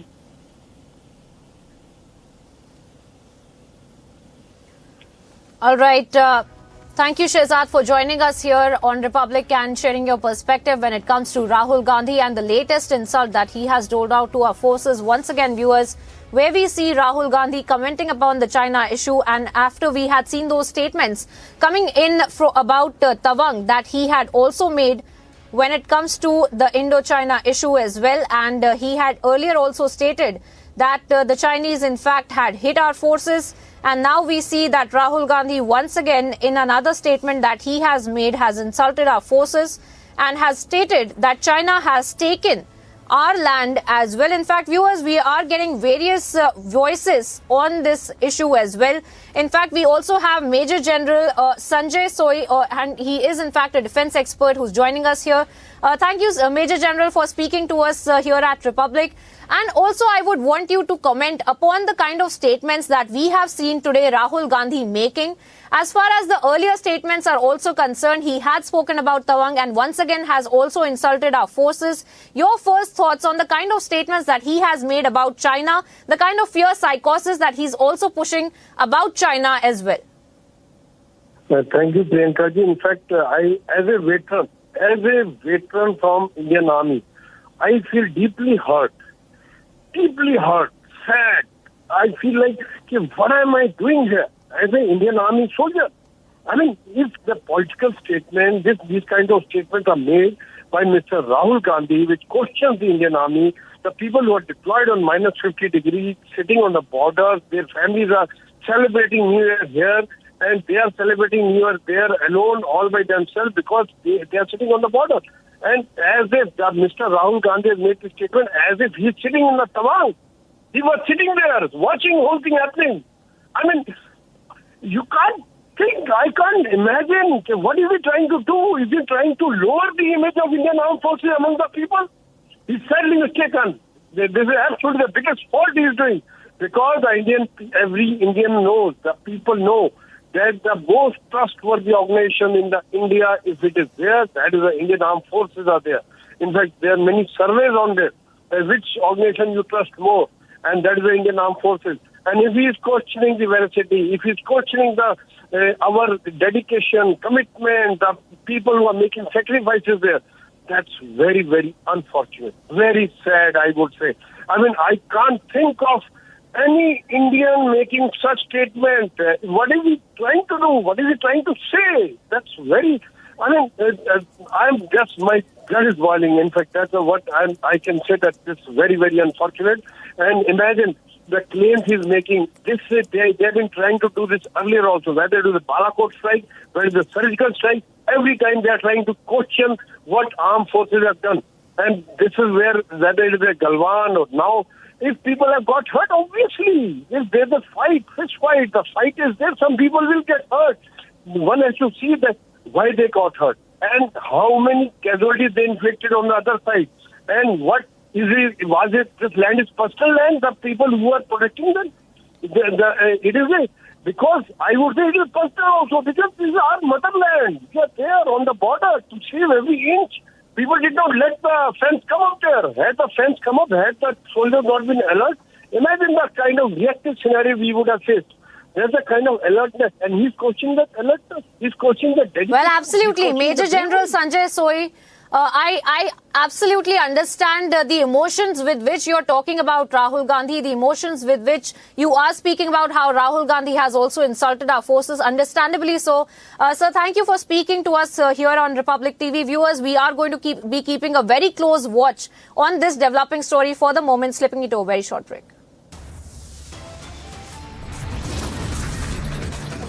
And on the other side, we get you details of how the opposition rejects Bharat Jodo. Even leaders mock the Yatra, but Vadra Congress, in denial, pitches Rahul as the prime ministerial face.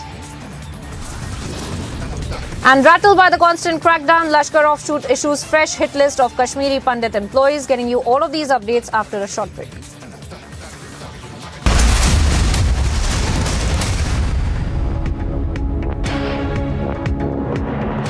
Amity has been ranked amongst the top 3% universities globally, a testimony to Amity's globally benchmarked quality. क्या वो postmortem जो कि काम इंसान की जाती है, ये उस तरीके से नहीं की गई? वही मेरे को दुख है। मैं इतना ही बोल सकता हूँ, 101 तक का वो मर्डर है। सच्चाई बताता तो मेरे को भी दबा के छोड़ देती थी। Raid which has taken place in a place called Thonikil, which is about 20 kilometers away from the capital city of Thiruvananthapuram. This particular home of the former zonal president of PFI. His home was raided, Nawaz. Now this is the very home where the raid had just been concluded. About 56 locations in Kerala like these, the two-tier PFI workers, their homes are being raided. Yesterday, in this very place of the Sidra, this encounter took place. This is the truck in which those terrorists were traveling, this grass they were carrying in, and this is the Kathua made. So it possibly suggests that they loaded this truck from the Kathua area, and somewhat there only the terrorists transferred or shifted to this consignment. But they gathered and they entered this truck only somewhere near Kathua. क्या वो postmortem जो कि काम इंसान की जाती क्या ये उस तरीके से नहीं की गई? नहीं की गई, वही मेरे को दुख है। मैं इतना ही बोल सकता हूँ, 101 तक का वो मर्डर है। सच्चाई बताता तो मेरे को भी दबा के छोड़ देती थी। In the wee hours of Saturday, a horrific road accident took place on Navsari National Highway 48. At least 9 were reported dead, while 11 others sustained major injuries after a bus collided with a Fortuner car. The SUV Fortuner car was carrying 9 passengers, all of them succumbed to the injuries on the spot. While the injured passengers were rushed to the hospital, their condition remains to be critical. Taking stock of the tragic incident, Union Home Minister Amit Shah expressed his condolences. Ahmedabad Bombay highway पर परथान गांव के पास नाज hotel है, उसके पास एक luxury और एक Fortune car के बीच में एक्सीडेंट हुआ है। इसमें टोटल 9 लोग की डेथ हो गई है। एक सीरियस सूरत रिफ़र किया गया है और जो लग्जरी में बैठे थे वो कई लोगों को इंजरी हुई है। A probe has now been launched into the accident. Bureau Report, Republic TV.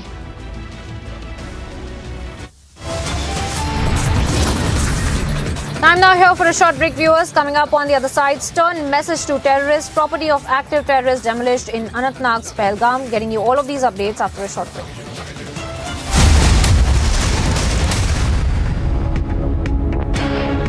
Raid which has taken place in a place called Thonikil, which is about 20 kilometers away from the capital city of Thiruvananthapuram. This particular home of the former zonal president of PFI. His home was raided, Nawaz. Now this is the very home where the raid had just been concluded. About 56 locations in Kerala like these, the two-tier PFI workers, their homes are being raided.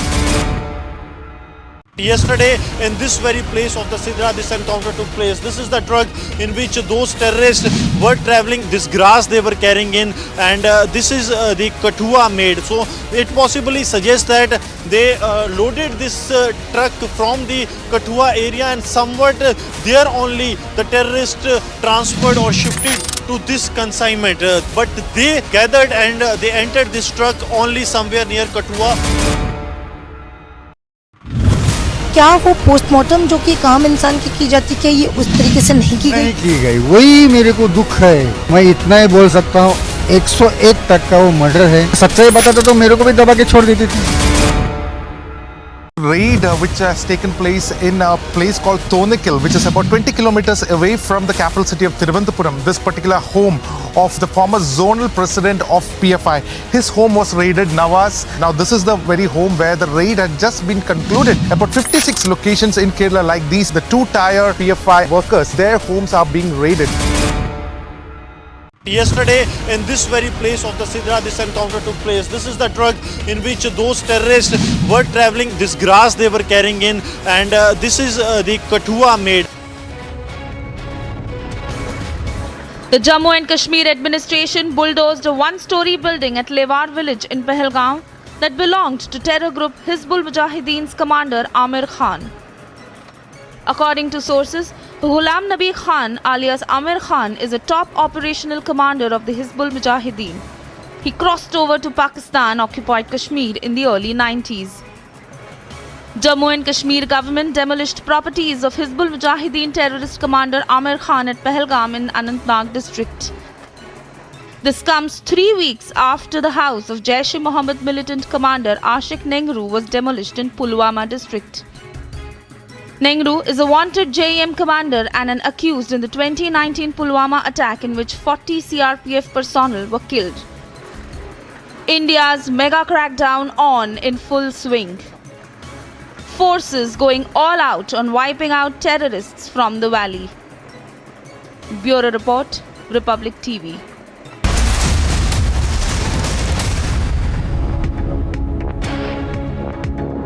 Yesterday, in this very place of the Sidra, this encounter took place. This is the truck in which those terrorists were traveling, this grass they were carrying in, and this is the Kathua made. So it possibly suggests that they loaded this truck from the Kathua area, and somewhat there only the terrorists transferred or shifted to this consignment. But they gathered and they entered this truck only somewhere near Kathua. क्या वो postmortem जो कि काम इंसान की जाती है ये उस तरीके से नहीं की गई? वही मेरे को दुख है। मैं इतना ही बोल सकता हूँ, 101 तक का वो मर्डर है। सच्चाई बताता तो मेरे को भी दबा के छोड़ देती थी। Raid which has taken place in a place called Tonikil, which is about 20 kilometers away from the capital city of Thiruvananthapuram. This particular home of the former zonal president of PFI. His home was raided, Nawaz. Now this is the very home where the raid had just been concluded. About 56 locations in Kerala like these, the two-tier PFI workers, their homes are being raided. Yesterday, in this very place of the Sidra, this encounter took place. This is the truck in which those terrorists were traveling, this grass they were carrying in, and this is the Kathua made. So it possibly suggests that they loaded this truck from the Kathua area, and somewhat there only the terrorists transferred or shifted to this consignment. But they gathered and they entered this truck only somewhere near Kathua. क्या वो postmortem जो कि काम इंसान की जाती है ये उस तरीके से नहीं की गई? वही मेरे को दुख है। मैं इतना ही बोल सकता हूँ। Rahul Gandhi's Bharat Jodo Yatra has been a flop show. The opposition has rejected it. Even Congress leaders have mocked Rahul's yatra. विधानसभा में ओरिजिनल भारत जोड़ो से भी ज्यादा भीड़ है। ओरिजिनल भारत जोड़ो से भी ज्यादा भीड़। But the Vadra Congress seems to be in denial. Stoking a fresh controversy, Kamal Nath has now said that Rahul Gandhi will be opposition's prime ministerial face in 2024. Taking its sycophancy to a new level, Kamal Nath even added that Rahul's Bharat Jodo is not politics of power but for the common people of the country. But how will the big statement by Kamal Nath go down with opposition? Now that remains to be seen. Bureau Report for Republic TV.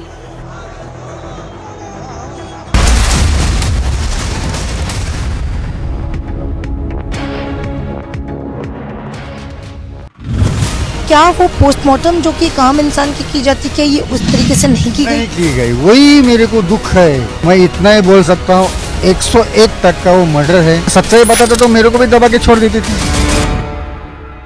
Raid which has taken place in a place called Tonikil, which is about 20 kilometers away from the capital city of Thiruvananthapuram. This particular home of the former zonal president of PFI. His home was raided, Nawaz. Now this is the very home where the raid had just been concluded. About 56 locations in Kerala like these, the two-tier PFI workers, their homes are being raided.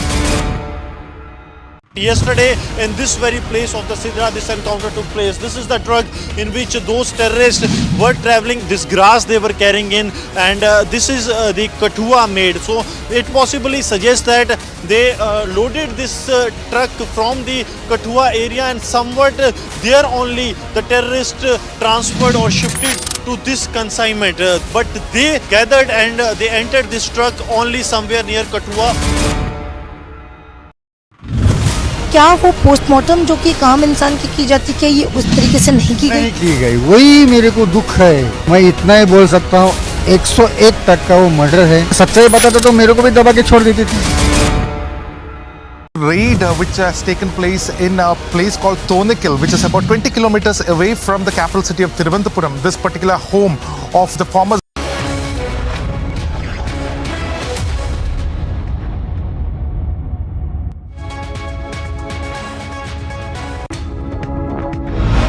Hello and welcome, ladies and gentlemen. Let's dive right into the top stories this hour on Superfast 50. Congress leader Rahul Gandhi insulted the forces once again while talking about the Chinese incursion at the LAC. He went on to say that it is the Indian government that has been hiding facts about the Indian land that China has captured. जब national level की leadership strategically काम नहीं करती है, international relations में, geopolitics में एकदम response आता है। और हमारी सरकार ने जो चाइना का मामला है उसको कंप्लीटली मिसहैंडल कर दिया है। Union Home Minister Amit Shah has spoken about the India-China border issue and said that he is not worried about the India-China border as the ITBP personnel are on guard there. He also asserted that no one can occupy even an inch of India's land. ITBP सभी CAPFs में सबसे दुर्गम क्षेत्र में काम करने वाला हमारा सुरक्षा बल है। हम कल्पना ही नहीं कर सकते कि -42 डिग्री टेम्परेचर के अंदर देश की सीमाओं की सुरक्षा करना कितना दृढ़ मनोबल और उत्कृष्ट देशभक्ति होती है, तभी हो सकता है। After Kamal Nath declared Rahul Gandhi to be the opposition's prime ministerial face for 2024, the BJP hit out at Kamal Nath saying that the Bharat Jodo Yatra was nothing but a rebuilding image campaign by the grand old party. Has Mamata Banerjee ji, Nitish Kumar ji, Arvind Kejriwal ji, KCR ji, Mayawati ji, Akhilesh ji, Arvind Kejriwal ji, all of them endorsed this? Is this the reason why they are keeping away from the so-called Bharat Jodo Yatra? And today it's clear that this is not a Bharat Jodo Yatra. This is for Rahul Gandhi a Satta Jodo Yatra. It is not a Pad Yatra. It is a Padon ke liye Yatra, a Yatra for post. It is a Yatra for relaunch, repackaging of Rahul Gandhi for 2024.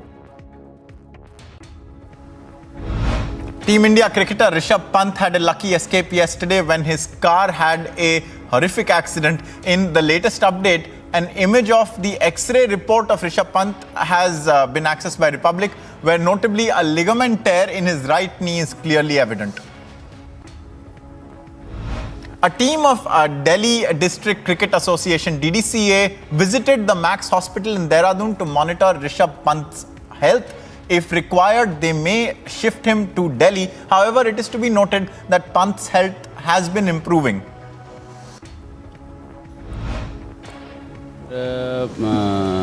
बहुत गंभीर injury नहीं होना पाया गया है और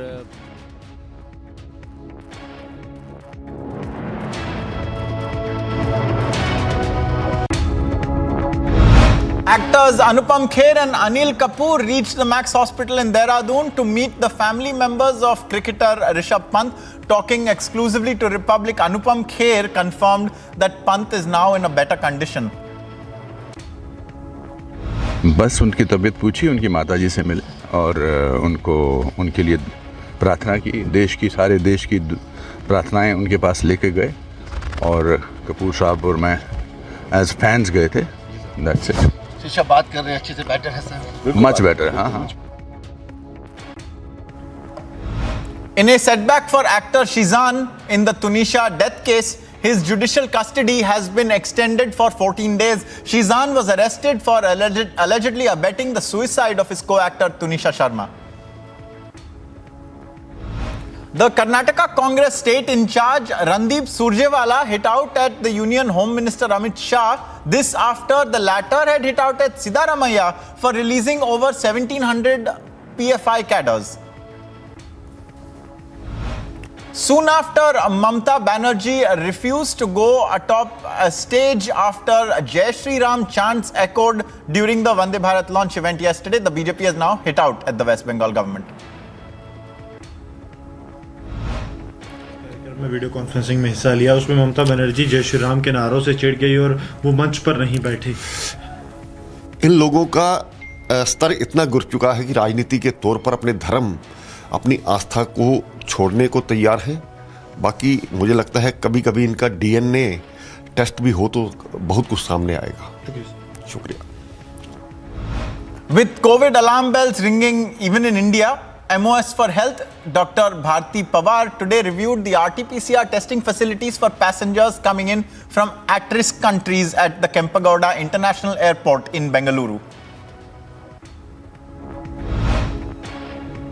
Also, viewers, External Affairs Minister S. Jaishankar attended a business event in Cyprus, strongly condemning terror attempts. Jaishankar said that there will be no compromise on the core issues like terrorism because no country has suffered terrorism as much as India has. From the policies and the performance of the Modi government is that on core issues there is no compromise. That we are very clear that because no country has suffered as much from terrorism as we have done. Talking about the tensions between India and China, External Affairs Minister Jaishankar said that there are challenges on our borders which have intensified during COVID. He added that relations with China are not normal at the moment. The second, of course, is our borders, and we have challenges on our borders. The challenges on the borders intensified during the COVID period. And you all know that today the state of our relations with China are not normal. They are not normal because we will not agree to any attempt to change the line of actual control unilaterally. The crime branch in Odisha has stepped up its investigation of the death of 2 Russian nationals in Rayagada. The crime branch and forensic teams visited the Sai International Hotel in Rayagada, where 2 Russian citizens were found dead 2 days apart. The RSS will organize a coordination meeting of its office bearers, affiliated organizations and the BJP in Goa between January 5th and 6th. The meeting will review the progress on the issues that were discussed in the All India Executive meeting held in Raipur recently. In a big win for the forces in Jammu and Kashmir, the ADGP has informed that almost 42 Pakistani terrorists were killed in this year in Kashmir. He also informed that a big blow was dealt to the Lashkar-e-Toiba and its affiliate, the TRF, this year, as 108 terrorists of their outfits were neutralized. The government has demolished the property of an active terrorist, Amir Khan, who is in Pakistan at the moment. The demolition process was carried out at Pahalgam in Anantnag district. Earlier in Pulwama, the residence of Jaish commander was also demolished.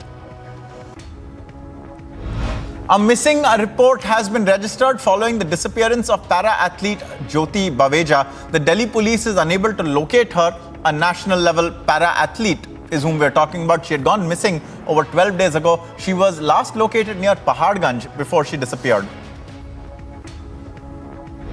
In the latest update in a ragging incident at a college that came to light from Karnataka, the college has now issued a statement and termed all of the allegations baseless. After the dental college in Karnataka denied the ragging claims, Republic has exposed the lies there. An apology letter has been accessed, which clearly shows how the accused had apologized to the victim who has alleged ragging, brutal ragging. The teaching program of Buddhist Guru Dalai Lama, His Holiness, started at the Kala Chhatra Maidan in Bodh Gaya, Bihar. Today is the 3rd and last day of his teaching program. Arunachal Pradesh Chief Minister Pema Khandu also participated in the program of the Dalai Lama in Bihar. Devotees hailing from different regions of the country were seen in a serpentine queue at the Vaishno Devi shrine in Jammu and Kashmir. The DIG reviewed the security drill at the shrine, the yatra route, as well as for the safety and security of pilgrims. A white blanket could be seen enveloping Himachal Pradesh as the state witnessed heavy snowfall in many regions. In regards to the same, the Manali-Leh highway has been shut temporarily. Movement of all types of vehicles is prohibited till further orders. Crowds of holidaymakers descended into Himachal Pradesh's popular tourist spots. This is the highest ever arrival of tourists in history, we are told, to ring in the new year with carnivals and musicals amidst a snowy landscape. Massive traffic jams were also evident. A team of experts conducted an on-the-spot inspection of the town in Chamoli district of Uttarakhand. The panel found that a gradual settling or sudden sinking of the earth's surface due to removal or displacement of subsurface materials has induced structural defects and damage observed in almost all wards of Joshimath. The Bengaluru City Police have made a significant recovery of some synthetic and other drugs worth over 6 crore rupees. These drugs were procured for distribution during New Year's Eve. The cops have also arrested 6 locals and 2 foreigners. 9 people have died and 11 have been taken to a private hospital for treatment in a horrific road accident on Navsari National Highway. Prime Minister Narendra Modi expressed his condolences and announced an ex gratia of 2 lakh rupees to be given to the next of the kin of each of the deceased. A gym owner was shot dead in Delhi's Preet Vihar. The victim was identified as a 45-year-old Mahendra Agarwal. He was shot dead by 3 armed men while he was in his company headquarter office. The accused also took away the recording devices attached to the CCTV security cameras of the office. A massive fire broke out in the Jamia Masjid of Ramban district. The fire broke out late last night. No loss of life was reported, thankfully, although the premises got burnt to a large extent. The residence of BJP General Secretary Bhavna Jalaun was attacked in Gopalpura in Rajasthan. 2 bike-borne miscreants opened fire with illegal guns last night. The entire incident has been captured on the CCTV cameras installed nearby. जैसे ही गाड़ी अंदर लगाई है तो उन्होंने गाड़ी सामने से आके बेटे को देख के बाइक घुमा ली और बेटे पे फायरिंग करी थी, लेकिन बेटा अंदर होने के कारण वो फायरिंग उस पर नहीं चल पाई, गोली नहीं लग पाई। फिर सामने खड़े होके उन्होंने 3 फायरिंग की हैं जो सीसीटीवी कैमरे में फ़ोटोज़ में पाई गई हैं और बाहर दीवार पे उसमें स्केच भी आए हुए हैं। The Aam Aadmi Party has taken out a Shav Yatra in Jammu against the Election Commission of India and the BJP. They have also demanded immediate polls in the Union Territory.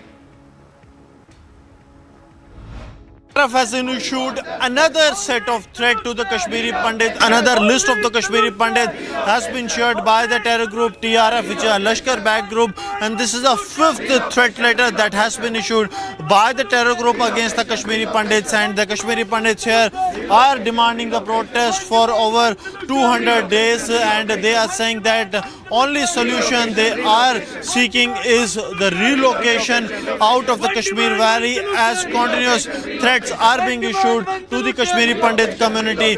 Kal ek aur threat.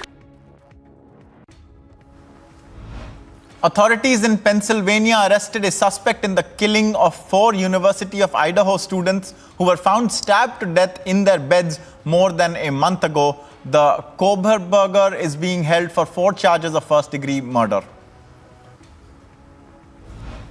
North Korean Supreme Leader Kim Jong-un held a meeting with his party's top officials. The Politburo meeting discussed the issue of taking some important measures to promote the development of major sectors of the national economy for the year 2023. Southwest Airlines is returning to a relatively normal flight schedule as the focus shifts to making things right for more than 1 million passengers whose flights has been cancelled last week due to the winter storm witnessed in the US. Christine Duffy, the president of the Carnival Cruise Lines, along with other senior members, practiced raising the New Year's Eve ball above Times Square. The event will be held today and the ball will be lowered at midnight to mark the start of 2023, just like every year. Hundreds of people gathered at St. John's in Basilica for a special mass in honor of the 95-year-old Pope Emeritus Benedict XVI, who has just passed away. Pope Francis called for prayers for Benedict, resulting in an outpouring of messages of solidarity. With the Rose Bowl parade just a few days away, Claremont McKenna College is getting their preparations ready. 90,000 floral arrangements will be used at the Rose Parade, which will be held on January the 2nd. Democrats in Congress have released thousands of pages of former President Donald Trump's tax returns. The documents provide the most detailed picture to date of his finances over a 6-year period, including his time in the White House. American singer Steven Tyler has been accused of sexual assault by a woman who claims to have had a relationship with the Aerosmith frontman as a teenager. The lawsuit accuses Tyler of sexual assault, sexual battery, and intentional infliction of emotional distress. Barbara Walters, the intrepid interviewer, anchor, and program host who led the way as the first woman to become a TV news superstar, has passed away. 1 million people are expected to watch the Sydney fireworks on the four shores of the harbour of the new year. The gates of the Opera House perimeter opened at 9 a.m. for people to claim prime spots, is what we are given to understand, for the New Year celebrations.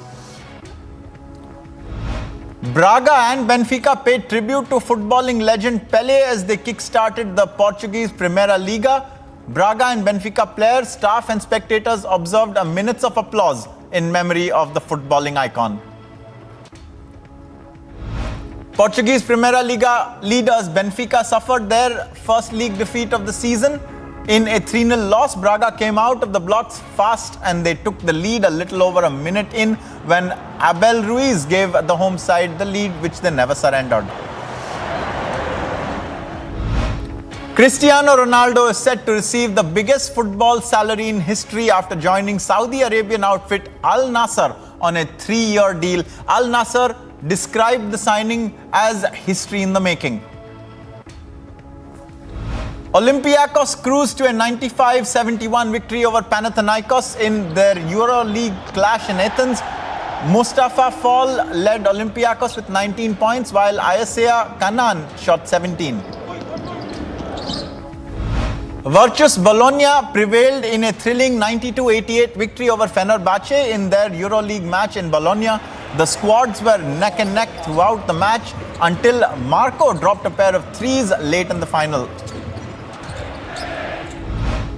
Alba Berlin ended their 12-game losing streak with a 91-79 victory at Asvel in round 16 of the EuroLeague season. Jalene Smith's 21 points and other efforts guided the German side to their first EuroLeague win. FC Barcelona knocked 17 three-pointers in 29 attempts in their 94-99 overtime win against Crvena Zvezda Red Star. Mirotic hit an incredible buzzer-beating three-pointer to send the game to overtime. Also enjoyed. With some key tournaments ahead in 2023, the Indian women's hockey team is all set to come back to the national camp to kick off their preparations for the events. Hockey India have named 33 players as the core probables group for the national camp beginning January 2nd to 13th.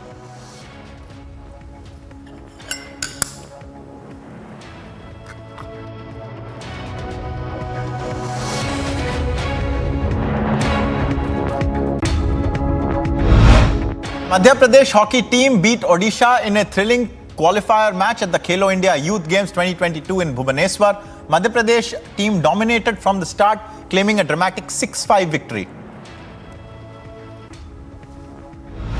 Star opening batter Smriti Mandhana is the only Indian across the women and men's category to feature among the ICC nominees for the Cricketer of the Year honour. Mandhana, who is the winner of the Rachel Hayhoe Flint Trophy for ICC Women's Cricketer of the Year 2021, is in the running once again to bag the coveted prize in 2022.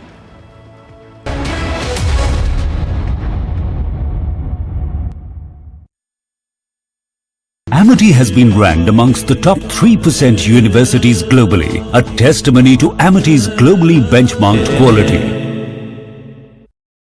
Raid which has taken place in a place called Thonikil, which is about 20 kilometers away from the capital city of Thiruvananthapuram. This particular home of the former zonal president of PFI. His home was raided, Nawaz. Now this is the very home where the raid had just been concluded. About 56 locations in Kerala like these, the two-tier PFI workers, their homes are being raided.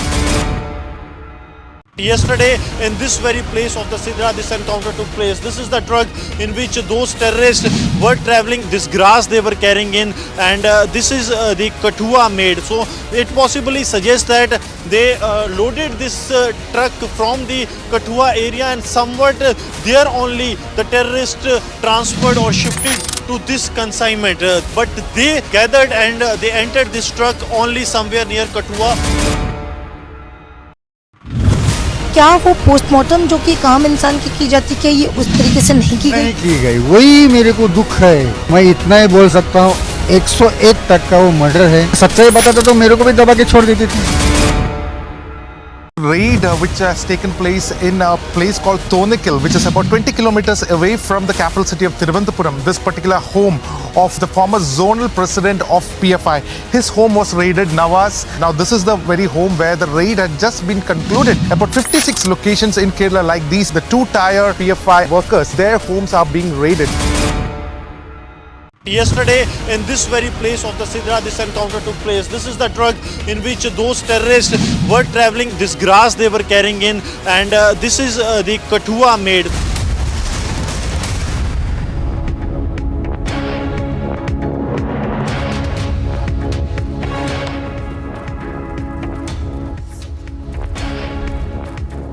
Viewers, 2022 has remained a politically charged year and has seen assembly elections in 7 states, from the saffron storm in Gujarat and Uttar Pradesh to the Aam Aadmi Party winning Punjab, from the Modi effect to AAP becoming the center of debate. Let's take a look at the year 2022. How was it politically?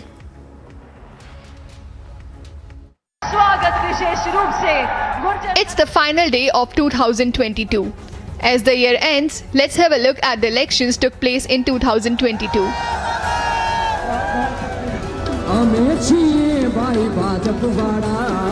From Gujarat to Uttar Pradesh to Punjab,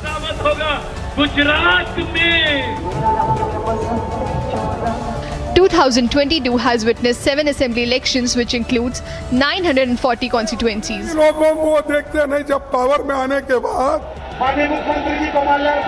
Be it Uttar Pradesh or Gujarat, BJP came back to power with a thumping victory.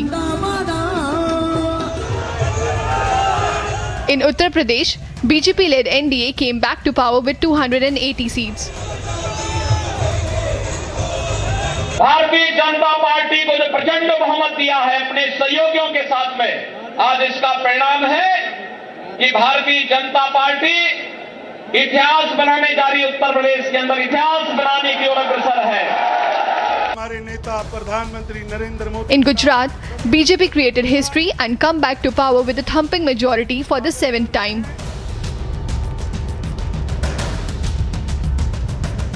जहां Bharatiya Janata party प्रत्यक्ष नहीं जीती, वहां भाजपा का vote share Bhajpa के प्रति स्नेह का साक्षी है।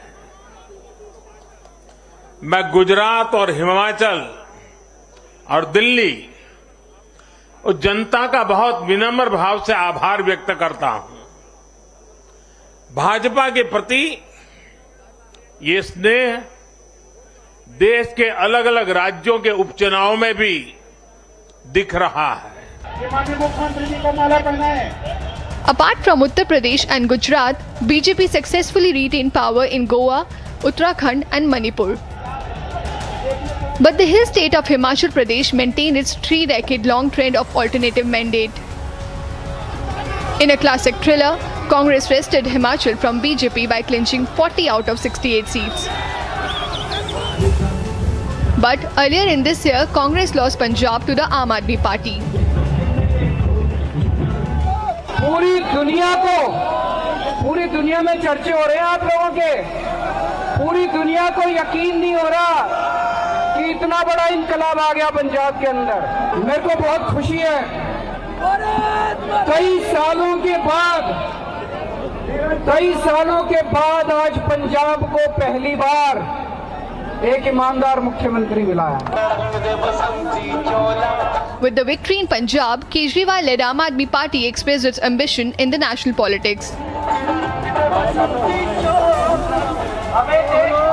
Also, there was an obvious attempt to find answer to the question, who against Modi? But complete flop show in Gujarat, Goa and Himachal made the bigger picture clear, that Modi magic is still intact. With a year left to the 2024 general elections, a politically charged up 2022 has set the tone for it. Bureau Report, Republic TV. Powerful बनने के बाद और जनता का बहुत विनम्र भाव से आभार व्यक्त करता हूं. He had made a derogatory comment in a public meeting while addressing a gathering. He has made that derogatory comment, and now we are also seeing that there was a massive protest which has broken out in various parts of Telangana, especially in Hyderabad. Also, last night there were protests by the Swami Ayyappa devotees.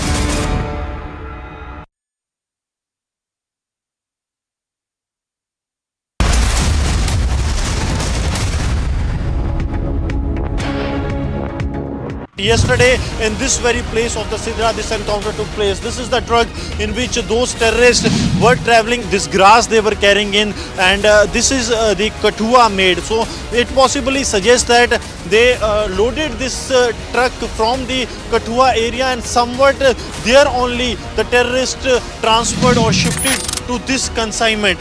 But they gathered and they entered this truck only somewhere near Kathua. क्या वो postmortem जो कि एक आम इंसान की जाती है, ये उस तरीके से नहीं की गई? वही मेरे को दुख है. मैं इतना ही बोल सकता हूँ, 101 तक का वो मर्डर है. सच्चाई बताता तो मेरे को भी दबा के छोड़ देती थी. Raid which has taken place in a place called Thonakil, which is about 20 kilometers away from the capital city of Thiruvananthapuram. This particular home of the former zonal president of PFI. His home was raided, Nawaz. Now this is the very home where the raid had just been concluded. About 56 locations in Kerala like these, the two-tier PFI workers, their homes are being raided. Yesterday, in this very place of the Sidra, this encounter took place. This is the truck in which those terrorists were traveling. This grass they were carrying in, and this is the Kathua made. So it possibly suggests that they loaded this truck from the Kathua area, and somewhat there only the terrorists transferred or shifted to this consignment. But they gathered and they entered this truck only somewhere near Kathua. क्या वो postmortem जो कि एक आम इंसान की जाती है, ये उस तरीके से नहीं की गई? वही मेरे को दुख है. मैं इतना ही बोल सकता हूँ, 101 तक का वो मर्डर है. सच्चाई बताता तो मेरे को भी दबा के छोड़ देती थी. Raid which has taken place in a place called Thonakil, which is about 20 kilometers away from the capital city of Thiruvananthapuram. This particular home of the former zonal president.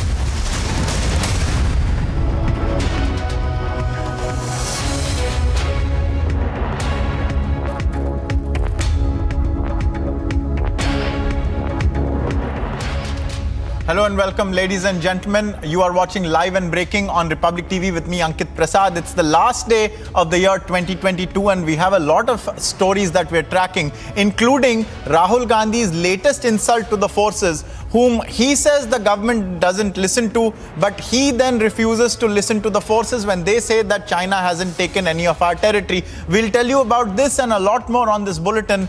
Let's start off with the headlines.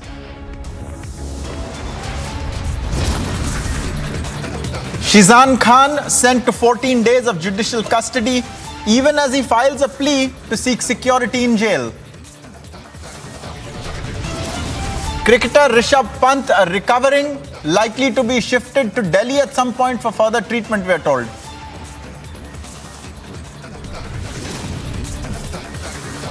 It's a stern message to terrorists. The property of active terrorists demolished in Anantnag's Pahalgam.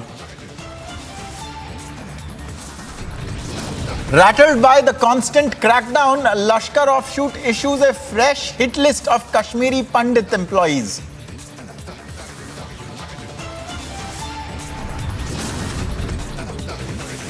The battle for Karnataka intensifies. It's a mega BJP versus Congress face-off over quota politics. Opposition rejects Bharat Jodo. Even leaders mock the Yatra, but the Vadra Congress is in denial. It pitches Rahul as its prime ministerial face.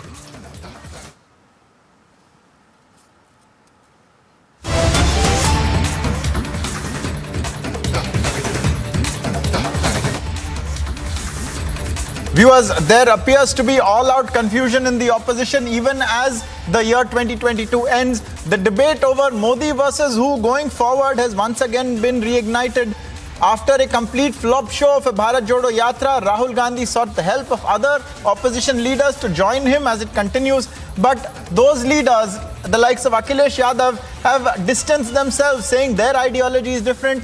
Nitish Kumar has said that he has no problem if Rahul becomes the opposition face. But will Mamta Banerjee and Sharad Pawar join Rahul Gandhi? Lot of confusion, lot of leaders. Everyone seems to have their own agenda for what promises to be a very serious, politically hectic run-up to 2024 general elections. Let's listen in first of all to Bihar Chief Minister Nitish Kumar, a person said to be a prime ministerial aspirant.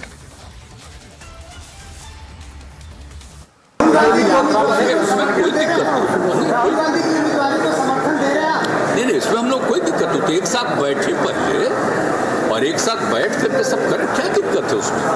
सभी विभिन्न अधिक से अधिक दल जो मिलकर के एक साथ आगे का काम करेंगे और उसके लिए जब मिल जाएंगे तो सब चीज तय होगा। कांग्रेस मध्य प्रदेश के चुनाव को स्वीप करेगी, बीजेपी वहां दिखाई नहीं देगी। मैं आपको गारंटी करके आप लिख लो और उस समय मुझे बता देना। मतलब अगर आप मुझे कोई क्वेश्चन नहीं है कि वहां पे बीजेपी मतलब दिखाई नहीं देगी, क्योंकि वहां पे तो मैंने सोचा था कि महाराष्ट्र में मतलब मैंने जो वहां कहा कि महाराष्ट्र में बहुत अच्छा रिस्पांस मिला, मध्य प्रदेश में तो टोटल अंडरकरंट था, मतलब तूफान आया हुआ है वहां पे। मध्य प्रदेश में हर व्यक्ति जानता है कि बीजेपी ने सरकार को चोरी करके पैसा देके बनाया है, तो पूरा प्रदेश गुस्से में है। विपक्ष के नेता सारे के सारे हमारे साथ खड़े हैं और वो मतलब वो क्लियरली